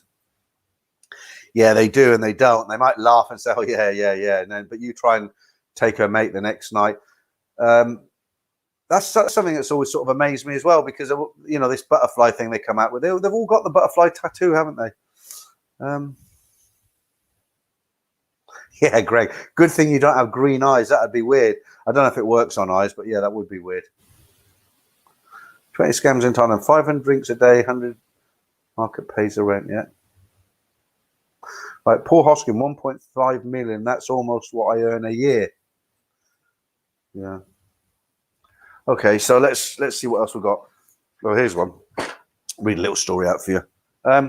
I'll tell you what, if you just come into the stream, I'll just do the currencies really quick. If you didn't catch this is what you'll get for your currency in your country, right? So pounds, 43 baht, US dollars, 31 baht, Canadian dollar, 24 baht, the Australian dollar, 24 baht, and the euro, 37 baht, and they've all got a few satang on top. But there you go. Right, no, this is a good one. Title to this one is Police probe high-end Tonglaw club prostitution links and may call in the owners for questioning. Police in Bangkok are investigating the Crystal Club, a high-end nightlife spot in Tonglaw, for links to prostitution as bars of an intensive probe in the last week by the Metropolitan Police Bureau Division 5. The local police commander said this week that the owners may be summoned for questioning.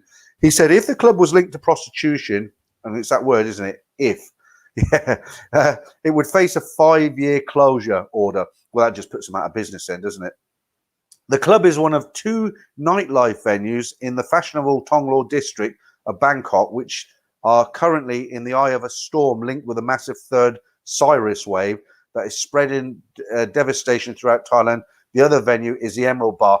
Well, of course they're you know, I won't say the word again, but of course they're doing it. But I mean, in the normal, you know, the normal way of doing it, the boys in brown come around, they get an envelope and a bottle of Black Label, and everybody gets on with life, don't they? But because of what's going on at the moment, then, you know, they're getting forced to sort of look into this a bit closer.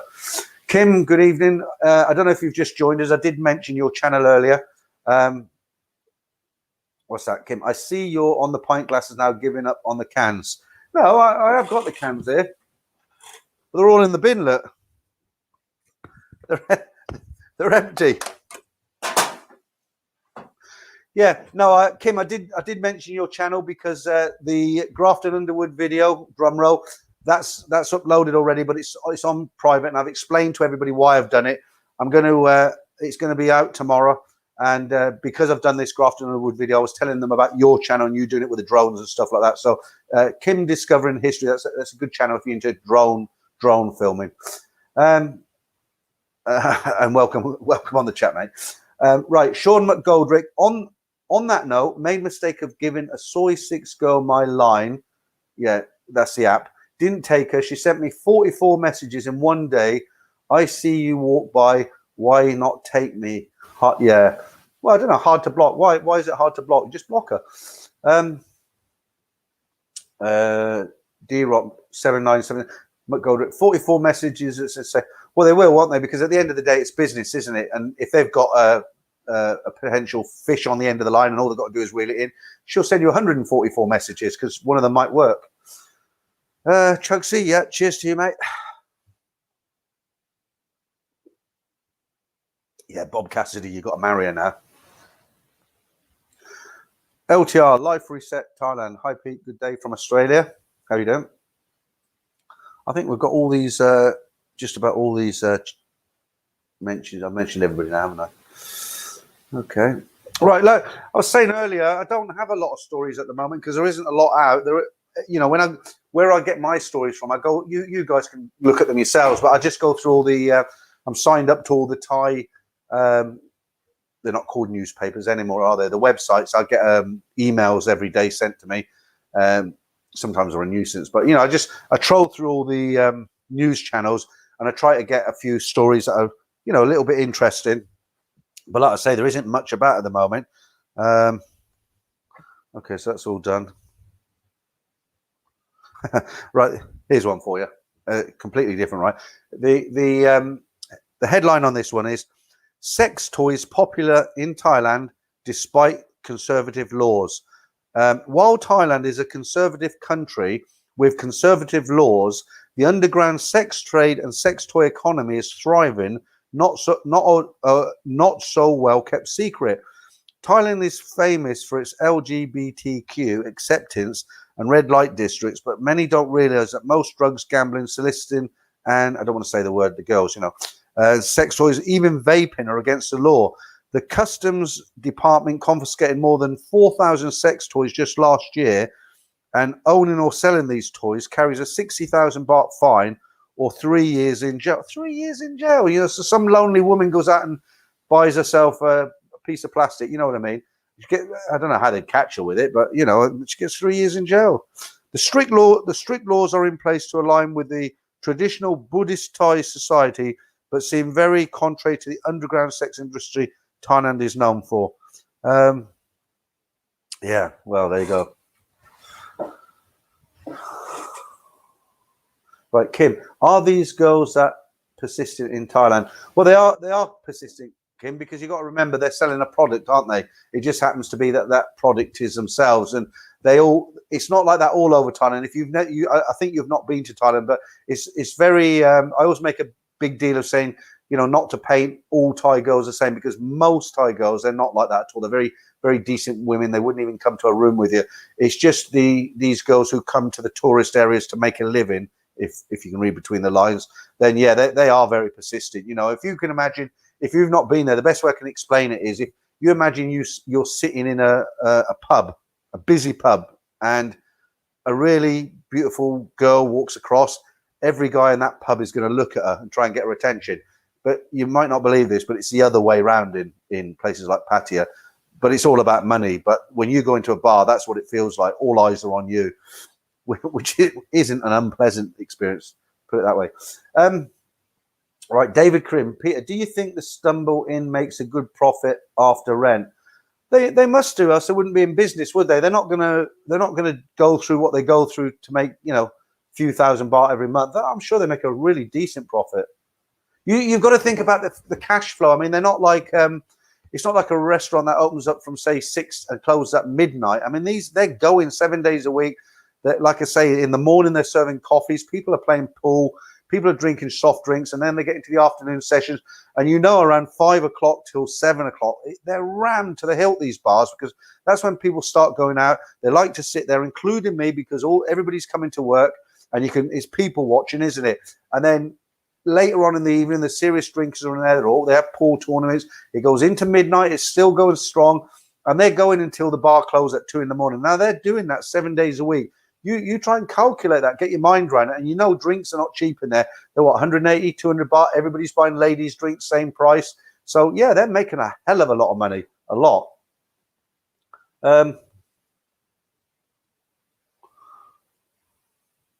Welsh Lloyd, their eyes are on your wallet. Yeah. Hello, handsome man. Boobies fun. Yeah. I don't know if you noticed it today, but the stories I put out, I always try and the thumbnail, when I put the stories out, I always try and find a picture that will remind people of what it's like with a bar, with a girl, you know. And I had to try and come up with sort of nice titles, you know, like, you know, Love on the Rocks in Bangkok and stupid stuff like that. And the one I did today at the bottom, I couldn't think of anything to put on the third line, so I just put no have boyfriend. That's something you'll hear a lot of. Right. Michael Mead, once you have been in the nightlife areas and enjoy them, you realize it's a load of bollocks, no money, no honey. Well, yeah, but I mean, you could say that about anything, really, couldn't you? It's like if you went to a fairground with your girlfriend in the UK, if you didn't have any money with you, you wouldn't get on any of the rides, would you? Same thing. And rides being the word. Chugsy and should be legal everywhere. A lot of people don't know this. It is actually legal in the UK up to a point. It's only, this is turning into a manga channel, isn't it? I mean, I'm talking about bloody bar girls at the time. Hang on, I've got to show somebody. Why is YouTube chat? Right, Damon, YouTube's blocked okay, we'll show that. There's nothing wrong with that. Academic Traveller, they've blocked you. Yeah, I can't really show that one. Sorry, that's a bit. Any others? Yeah, I know what you're saying, Academic Traveller, but it's just, you know, I don't know who watches this in Thailand, this channel, so I don't really want to put that up.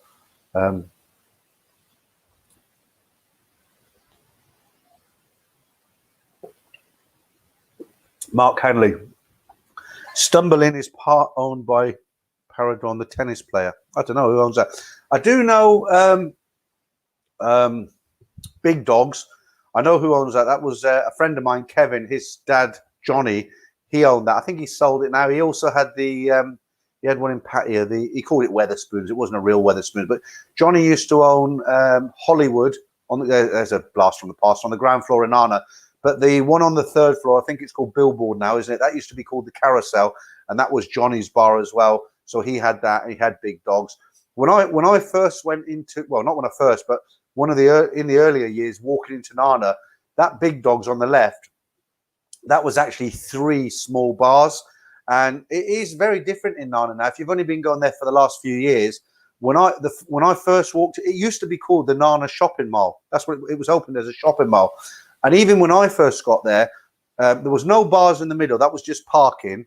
They had an Istanbul restaurant on the ground floor, serving Istanbul food, Turkish food, rather. They had a gold shop. They always have the gold shops. So you walked in, they had a gold shop, they had a Turkish restaurant, they had a pharmacy.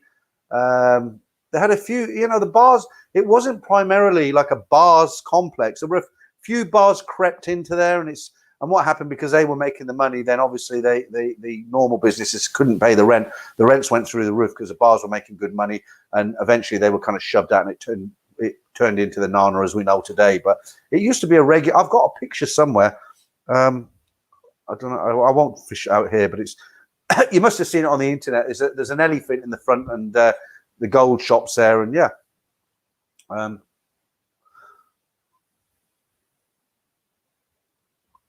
Yeah, one thing I will say that's very, very different now is the prices have just gone through the roof now. I mean, if when I don't want to be like granddad in the good old days, but I remember when we were getting, at one point we were getting about 78 baht to the pound, but not only that, the drinks were real cheap. I mean, I know it was a long time ago, but in a go-go bar, a Heineken was, I think it was 25 baht when I first got there. And I don't want to name the other prices for the other things, but it was all really cheap. But you got, you change £100, you got 7,800 baht. When I was last there, I got 3,600. That has improved now. It's 43. How long we go? 1 hour 36. Okay. Just get through some of your comments here. Yeah. Sean McGoldrick, you ever visited Japan, Tokyo, Peter? It's on the list for me. I haven't. I've heard it's very expensive in Japan. I landed there once, but they didn't let us off the aircraft. I've missed a lot of your comments, haven't I? Let me just go back. I'll try and pick up some of your comments. Right, Alex Dupont. I will come to that, Alex. I'm just going right back to see who I've missed. Okay, I got that one. Welsh Lloyd. There's nothing wrong with women soliciting her body. Okay, Chugsy. God, it's all bar fine talk now, isn't it? It's going to be like the manga channel. Life Reset. I went there in 2019 and was the only Farang there. Okay. Michael Mead. Okay, that's where we left off with it. Michael Mead. Once you enjoy them, you realise it's a lot of bollocks, no money, no honey. Okay, that was when we were talking about the last stuff. Alex Dupont, as long as she does it for herself and doesn't share 50-50. Okay. Yeah. Okay, there's a few private conversations going on there. All right.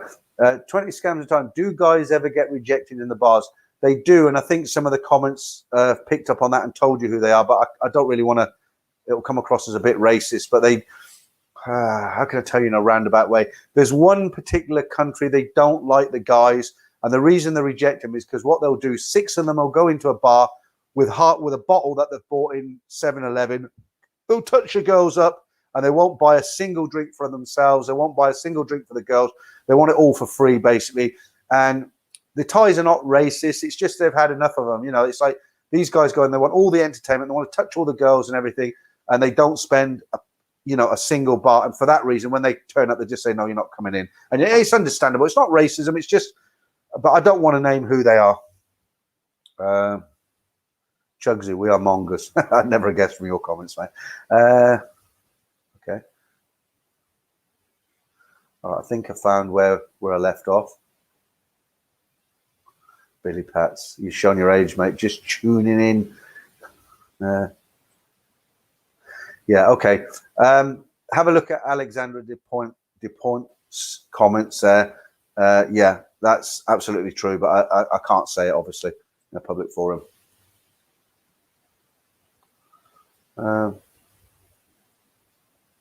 There's some of these comments now, they're getting really, I won't be able to read out any of them soon. Anyway, cheers if you've just joined us. Saturday night, we're all having a beer. Okay, David Boy, I think she was... I can't read any of these out.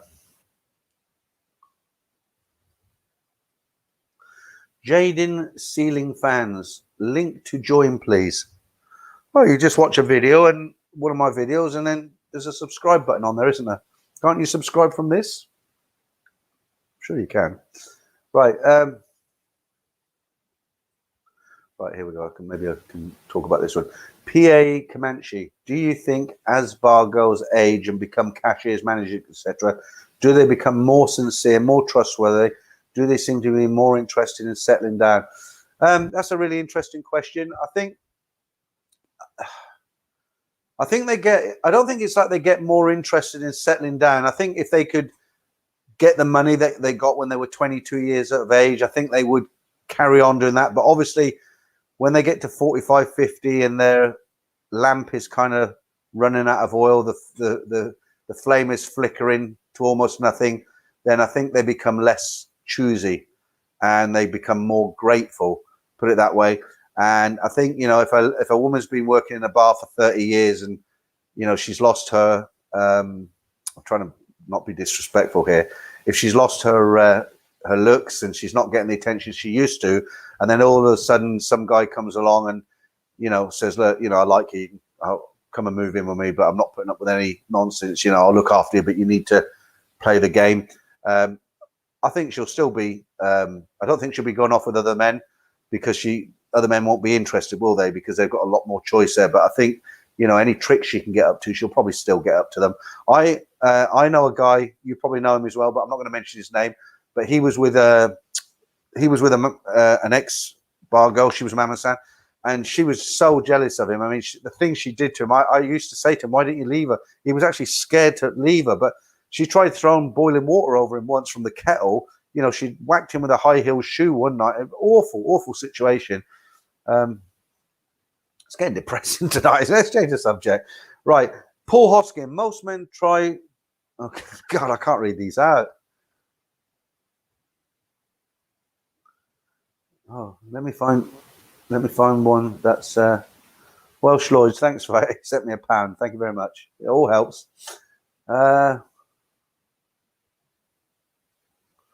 Yeah. Okay, Chugsy. Japan is not a fun country to vacation in. I don't know. I've heard the Japan and Korean culture is very similar. I lived in Korea for about a year. My wife is from South Korea. She's not here, so I can say it. I didn't really take to it. Back then, they were a little bit racist towards me. I've heard it's changed a lot now, but it wasn't really my sort of place. But it was, you know, I know the culture is very similar. Yeah, I don't want to say anything sort of bad about them. Like ABC Def, hi Peter. I watched another YouTuber you recommended who is based in Pattaya at the moment, Trev, and he told a story that reminded me of my first bar find in Pattaya. I thought she was a lady. Blimey, everybody's telling stories now. I didn't know he told stories. Okay, I'm going to take a risk now. I'm going to be risky and show you this comment, because what I was talking about earlier, but I better not. No, I hope it doesn't come up, because I know I've got these guys who oh, there it is. Look, apologize if you're from that country. I know I've got a few guys on the chat there, but it's not me saying that. This coconut bar keeps coming up. Yeah, Matthew, I know the sort. Peter will haggle over something that costs £5. Yeah.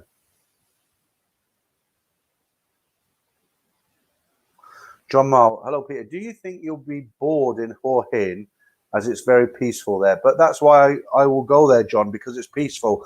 I will go back to Pattaya when I go back next time, because I just need to have a blowout. I couldn't live there anymore. It's too much for me. I couldn't live in a really quiet beach town like Chatham. It's beautiful. It's got a lovely beach, but I get bored very, very quickly. As I keep saying, Hua Hin is kind of meets in the middle. They've got everything there. They've got some good couple of streets of good bars, some great places to eat, good places to live. It's just me, personal choice. It's a great place to live. You know, and it's 3 hours. At the end of the day, you can get one of these Toyota minibuses from Victory Monument or Tonglaw or all over Bangkok, and they'll take you down to Pattaya, down to Hua Hin. They stop at Soi 50 off the Pekka Sin Road. Peckerson Road, and it's 180 baht, 3.5 hour journey with a suitcase for 180 baht. I mean, what other country would you get that in? And but if you get into Hua Hin and say, look, you stop here, or my whole, they'll stop, and then there's a motorbike taxi, or whatever. So it's not expensive. It's 180 baht to get down there. Lee Hughes, if a bar girl gets to 40, if she's doing to get a phalang to marry, where does she go? What does she do?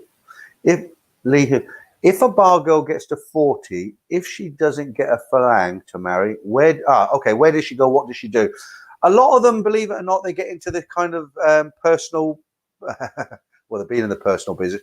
They get into things like hairdressing, nail grooming, not massage, because that's still in that same industry. But a lot of them do get into them kind of, they're because the successful ones, they'll go back to the village and they'll open a kind of little, almost a 7-Eleven, but they haven't got that sort of money. So it's not a 7-Eleven, but these mum and pop kind of shops where, little shops, they sell cigarettes and Thai whiskey and stuff like that. A lot of them will open places like that. Although, believe it or not, they'll get a noodle stand up in their village, and they don't, the Thais are very versatile. Just because she worked in a bar for 40 years, it doesn't mean she can't sell noodles. It's about money with them. For them, it's about taking care of family. It's about earning money. And if she has to do it this way, she will. And if after 30, 40 years she has to go and buy a noodle cart, she will. She'll do it. So that normally that's what they do. Or they'll become mamasans, and they can work in the bars, until they drop dead, basically, because they're not. I used to have a friend. It was his goal. I don't know why he used to do this, but he used to try and I'll try and say it politely.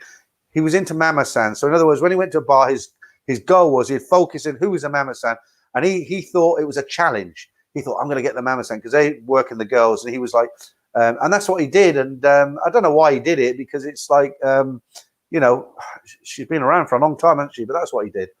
Okay, let's change this subject, guys. I mean, it's right. Taxi driver. I always wonder what happened to the lady boys when they get old.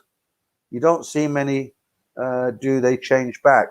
No, they definitely don't change back. It's not. They don't become lady boys because it's a fashion. It's a, it's in their DNA, isn't it? They want to be They want to be women, so they become lady boys, and they're interested in all things female. And even when they're old, they're going to be old lady boys. They're not going to change back. And for some of them, it would be very difficult to change back because basically they've had the snip. Right. She goes back to the country, Bob Custody. She goes back to the country, sad, back to poverty. I don't think so, Bob. I think they're quite a lot wiser. They've learned a lot while they've been away and worked, and a lot of them they've stashed money away, and they can do little businesses and things.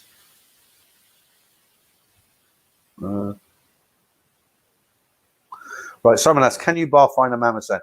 Yeah, I mean, I've never known one to when I've been out with friends. I've never known one to say no to them. They're so good at coming out with lies, but they're only sort of protecting the girls and doing their job. But there'll be a guy who's gone on holiday, he's never been there before, and he'll see a particular girl, and he'll say, I'm going to take this girl out of the bar, and she'll go off in the morning. He goes back the next night, and he'll say to the mama, saying, oh, she's not here. She go eat. She going to come back. She go eat. So what that means is she's on a short time, and she's back in half an hour. And so same scenario, he'll come back and say, oh, she's not here. And she says, oh, no, she's gone home to her village. Her mum's sick. She's going to be back in a week. What that means is somebody's bar finder for the week and took her to the islands. But they're really good at coming out with this stuff. Right. Chugsy, prefer older ladies over young, brainless spinners.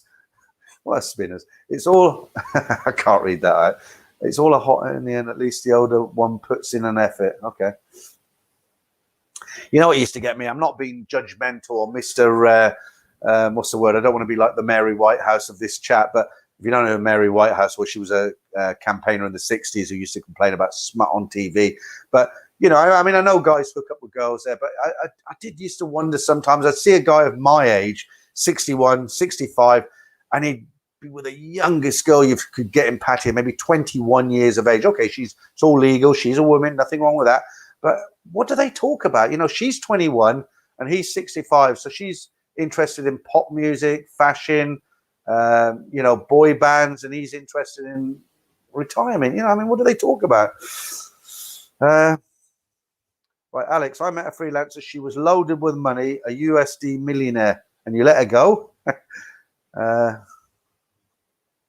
Poor Hoskin, they're working old people's home. Well, they don't really have any old people's homes in. You might be joking, I don't know, but just to let you know, they don't have old people's homes in Thailand. Well, no, okay, I'll take that back. They do, but it's not. It's the culture is not putting your parents in a old people's home because they tend to stay in the family. You know, when they get old, they move in with you basically with the children. Hard tulip. That was a long time ago. You're just coming on that one. I remember the White House. I'm 48. Yeah, the White House was in. I forget the name of it. What I said earlier. That was we were talking about the bars that aren't there anymore. Hard tulip. 21 and 65. Laugh out loud. Yeah, I mean it does happen. You know, you'll see guys that with you'll see them and they're in a restaurant and the little girl 22, 23, and he's like getting on to 70. I mean, I can understand why he's with her, what he's getting out of it, but when he kind of tries to make her the girlfriend, Right, Nicholas, this comes up a lot. So let me just, Nicholas, let me just explain to people. I'm sure everybody's read the book, but I will verify this for you. Right, Nicholas Fletcher read a book called Private Dancer. It's all you need to know. Okay, a lot of people say if you read Private Dancer, it's like the Bible before you go to Thailand. Yes, it is all true. I know the people in the bars that he's talking about in that book. They're all real. All the people he's talking about are real. All the bars are real. He's just named them differently. He calls them. There's one guy called Fatso, and there's. It's true. Read it if you haven't read. Another good book is it's called My Name Is Lom. You Like Me, and she didn't write it. Somebody wrote it for her, but she came down from Isan when she was very, very young, and she worked in Soy 8 in Pattaya, and it's about all of her experiences. She's living in America now. She got married, and she's got a family with some American guy, and it all worked out for her. But she in this book, you can get it on Amazon. My Name Is Lom. You Like Me. She writes about how she came down from Isan, how she was nervous. She didn't know what was going on, and she got brought into it by friends and bar owners and stuff. And she just takes you through the whole process of. So if you really want to know what goes on in that side of it, I read that years ago. Another good book. Talking of books, there's a book called Damage Done, and it's an Australian guy. On the front cover, he's with a policeman, and he's got the old shackles with a board, big metal ball on his ankle. That's a brilliant book. He was a businessman. And it's how he got really in a bad way through no fault of his own. Honest businessman, but it was so corrupt. Foreigners, there's foreigners in Thailand who are so corrupt. They'll do anything to get your money. And if you ever get a chance, so you normally see it in the airport. Damage Done. Great book. Okay. Well, we won't review any more books for the moment, but right. Chugsy, why would you want to make a lady of the night a girlfriend? Don't be stupid, keep it transactional. It's not as easy as that, Chugsy. I've witnessed this lots of times. So guys are not... Let me have a drink before I get into this. This is something that comes up a lot. People say to me, look, why are these guys stupid? Why do they... would you do it in your own country? But it doesn't work like that. What happens is you get a lot of guys who... They're either single and they're lonely. They're like 50 and they've never been married. Girlfriends have never worked out, and they are lonely. You'll get guys who were married for 30 years and they break up and they're lonely. So what happens is they read about Thailand, they watch channels like this, they think, I'll go Thailand, maybe I can meet a girlfriend, whatever. They don't know what it's about. They're not stupid. They know what the girls are doing, but they go in and the girls are very persuasive. They've got a lot of victims under their belts. They do it as a profession. They get their peers teach them how to do it. They're innocent looking. They know what they're doing. They're very, very smooth operators, these girls. And what happens, you'll get a guy from the UK, for instance, he'll go there. He's had a bad marriage. He's lonely. He's been on his own. He's depressed. Says, sorry, I've got to pull myself out of this. He goes to Thailand, gets to Pattaya. He's in this bar and he's getting chatted up by this girl. This girl is like, I don't like to go with customers. I just get the drinks. I can live off the drinks. I never go with customer.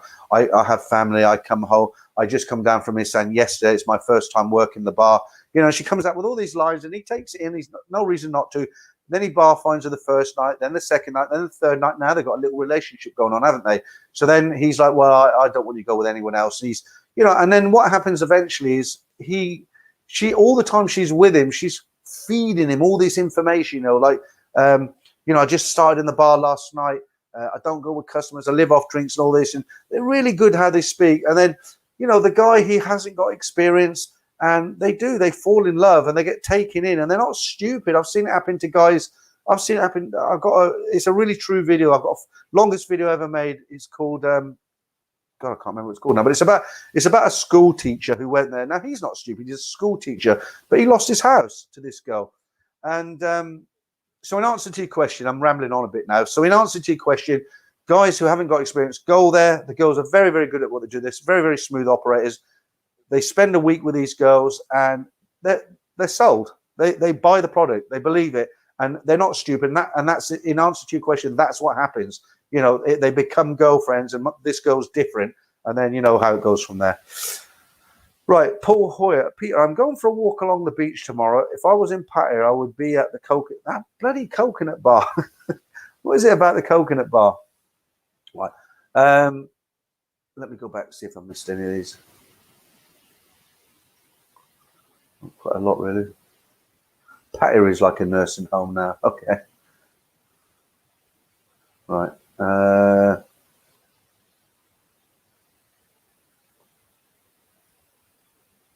Yeah, Hard Tulip. I remember Mary Whitehouse. Yeah. Who's read that? I need to read Private. Yeah, Hard Tulip. I need to read Private Dancer. Yeah, the guy's he's worth a lot of money now. I forget his name, but he's a journalist, and he was in Thailand for a long time. If you've not read it, it's a good read. I read it years ago, probably 20 years ago. Private Dancer, Mark, the Monger's Bible. Right, Chad, what was your option on Koh Samui? Yeah, I went to Koh Samui once.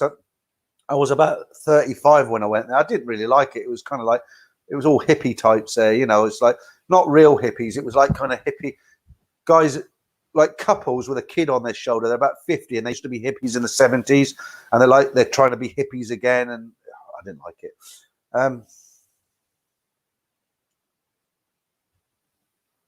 Lovers in the Air. Yeah, Billy Patch, you read that book, did you? Damage Done, very good. It's a good book, good book.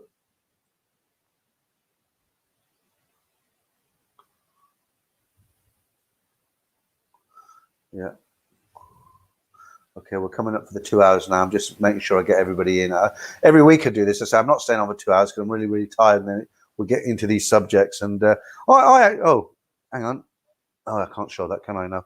No, I actually enjoy these sessions with you guys because it's like when you make a video, you just put it out there and you hope it's good. But on a live stream, it's you know, you can get some real good feedback.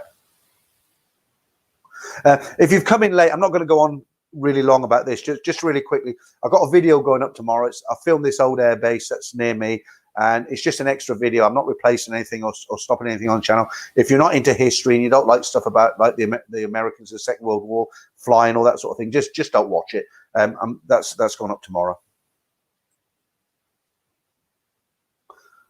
Hello for right, I have to give you if it's your first time here, I have to give you a mention, but I'm not sure how to pronounce your name. El Terrifico, is it? Oh, okay, I got it. El Terrifico, welcome. I won't be going much longer because it's nearly 2 hours now, but welcome to you. Hello from Toronto, first time here. Right, okay, so 9 p.m. UK time. I don't know where that is with you, but 9 p.m. on a Saturday. Every Saturday I do these live streams. So if you've just come in, I'll be... Bob Cassie, a bloody coconut bar. I wish all right. Yeah, that's it. Stephen Leather. That's it. Wrote Private Dancer. Right, rather shy. I personally witnessed one nasty old guy couple in kink. Had no problem. Okay. I remember years ago. I don't know if I should say this now. I don't know if there's any. Okay, 261 in the chat. I'll go on. I'll say it. I was talking to this because I used to talk to the girls in the bar. I'm married, but I went out with friends, and my Korean wife went out with her Korean friends, and you know, she's easygoing. I mean, there's no. If I went to Patty, of course I'm going to talk to the girls, play Connect Four, and those stupid wood brick. You know, and you do, don't you? And I was talking to one girl that I talk to regular. And I particularly like this bar. I can't even remember, years ago now. And I was talking to this one girl, and she'd go off with a customer. She'd come back, and we'd carry on a game, and I'd be with my friend, and you know, we'd go there to drink. It was good fun. And she'd go off, she'd come back, she'd go. But because I never took any girls from the bar, they knew that you know, they could just talk to me. I'd buy the odd drink for them because they were spending their time with me. And I remember she went out with this. I won't tell you where he was from. He's a white guy, but he wasn't from the UK. She went out with this guy, and she came back. And she was really upset, and I said, what happened? What happened? She said, oh, him no good, him no good, him kinky man, kinky man. And I was like, Jesus Christ, what's he done? Like, has he whipped her? Has he, you know, has he made her wear bloody stiletto heel? And I said, what happened? And she you know, she was went to talk to the mama son. It was like bloody chicken, like a, you know, chickens in a hen house. And I thought, Jesus, what has this guy done? I couldn't wait, you know. And I'm like, I don't know what her name was. Say it was Knock. I said, no, what happened? What happened? And she was like, oh, in a minute. And they all got together and they were bloody giving it that. And I thought, Jesus, this guy must have been heavy duty. And what it was, eventually it all calmed down. She came and said, let me buy you a drink. Tell me what happened. She says, oh, it's probably changed now, but this was back then, right? She said, oh, he want me to wear, you know, I don't know. I won't try to say it how she said it, but she didn't. She said it kind of in a funny way. But basically, the guy said, "Look, can you wear stockings in bed?" And she took that as totally kinky, you know. And I'm thinking, I know a lot of guys who like a lot worse than that, but just shows you. There you go. Funny story. Lee Smith, never trust a hippie. Okay. Okay. Hard Tulip. Love the movie Easy Rider. Got it on Blu-ray. I've watched it about 20 times. I don't really know where you're going with that one, Mark Evans. How many Thai bar strippers can you get on a deserted UK airstrip? Okay, I got it, yeah. Okay, Paul, trust me, you will laugh when you find out where the coconut bar is. Well, go on then, tell me, because I'm going to end in about, I've gone over 2 hours now. A couple of minutes, just finish this beer.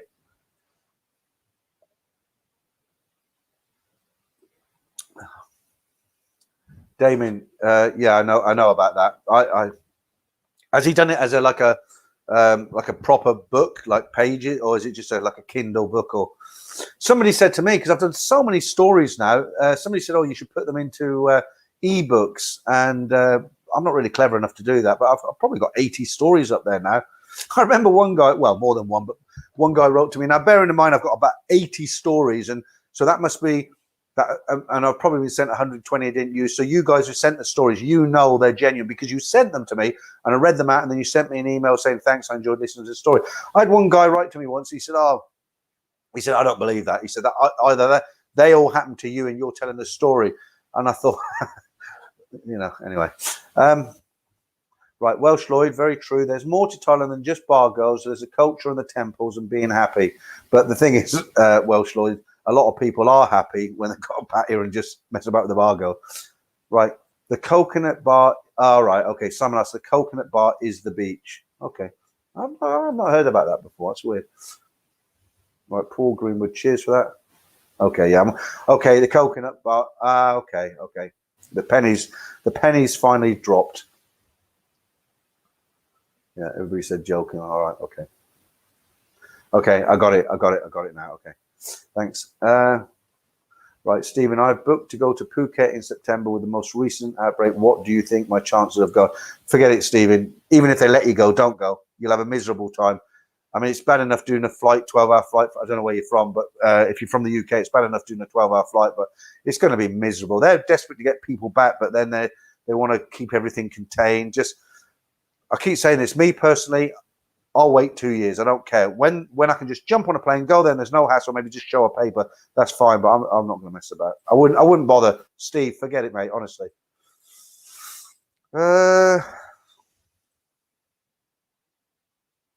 Okay, guys, I think I'm going to wrap this up. A lot of manga talk tonight. Okay.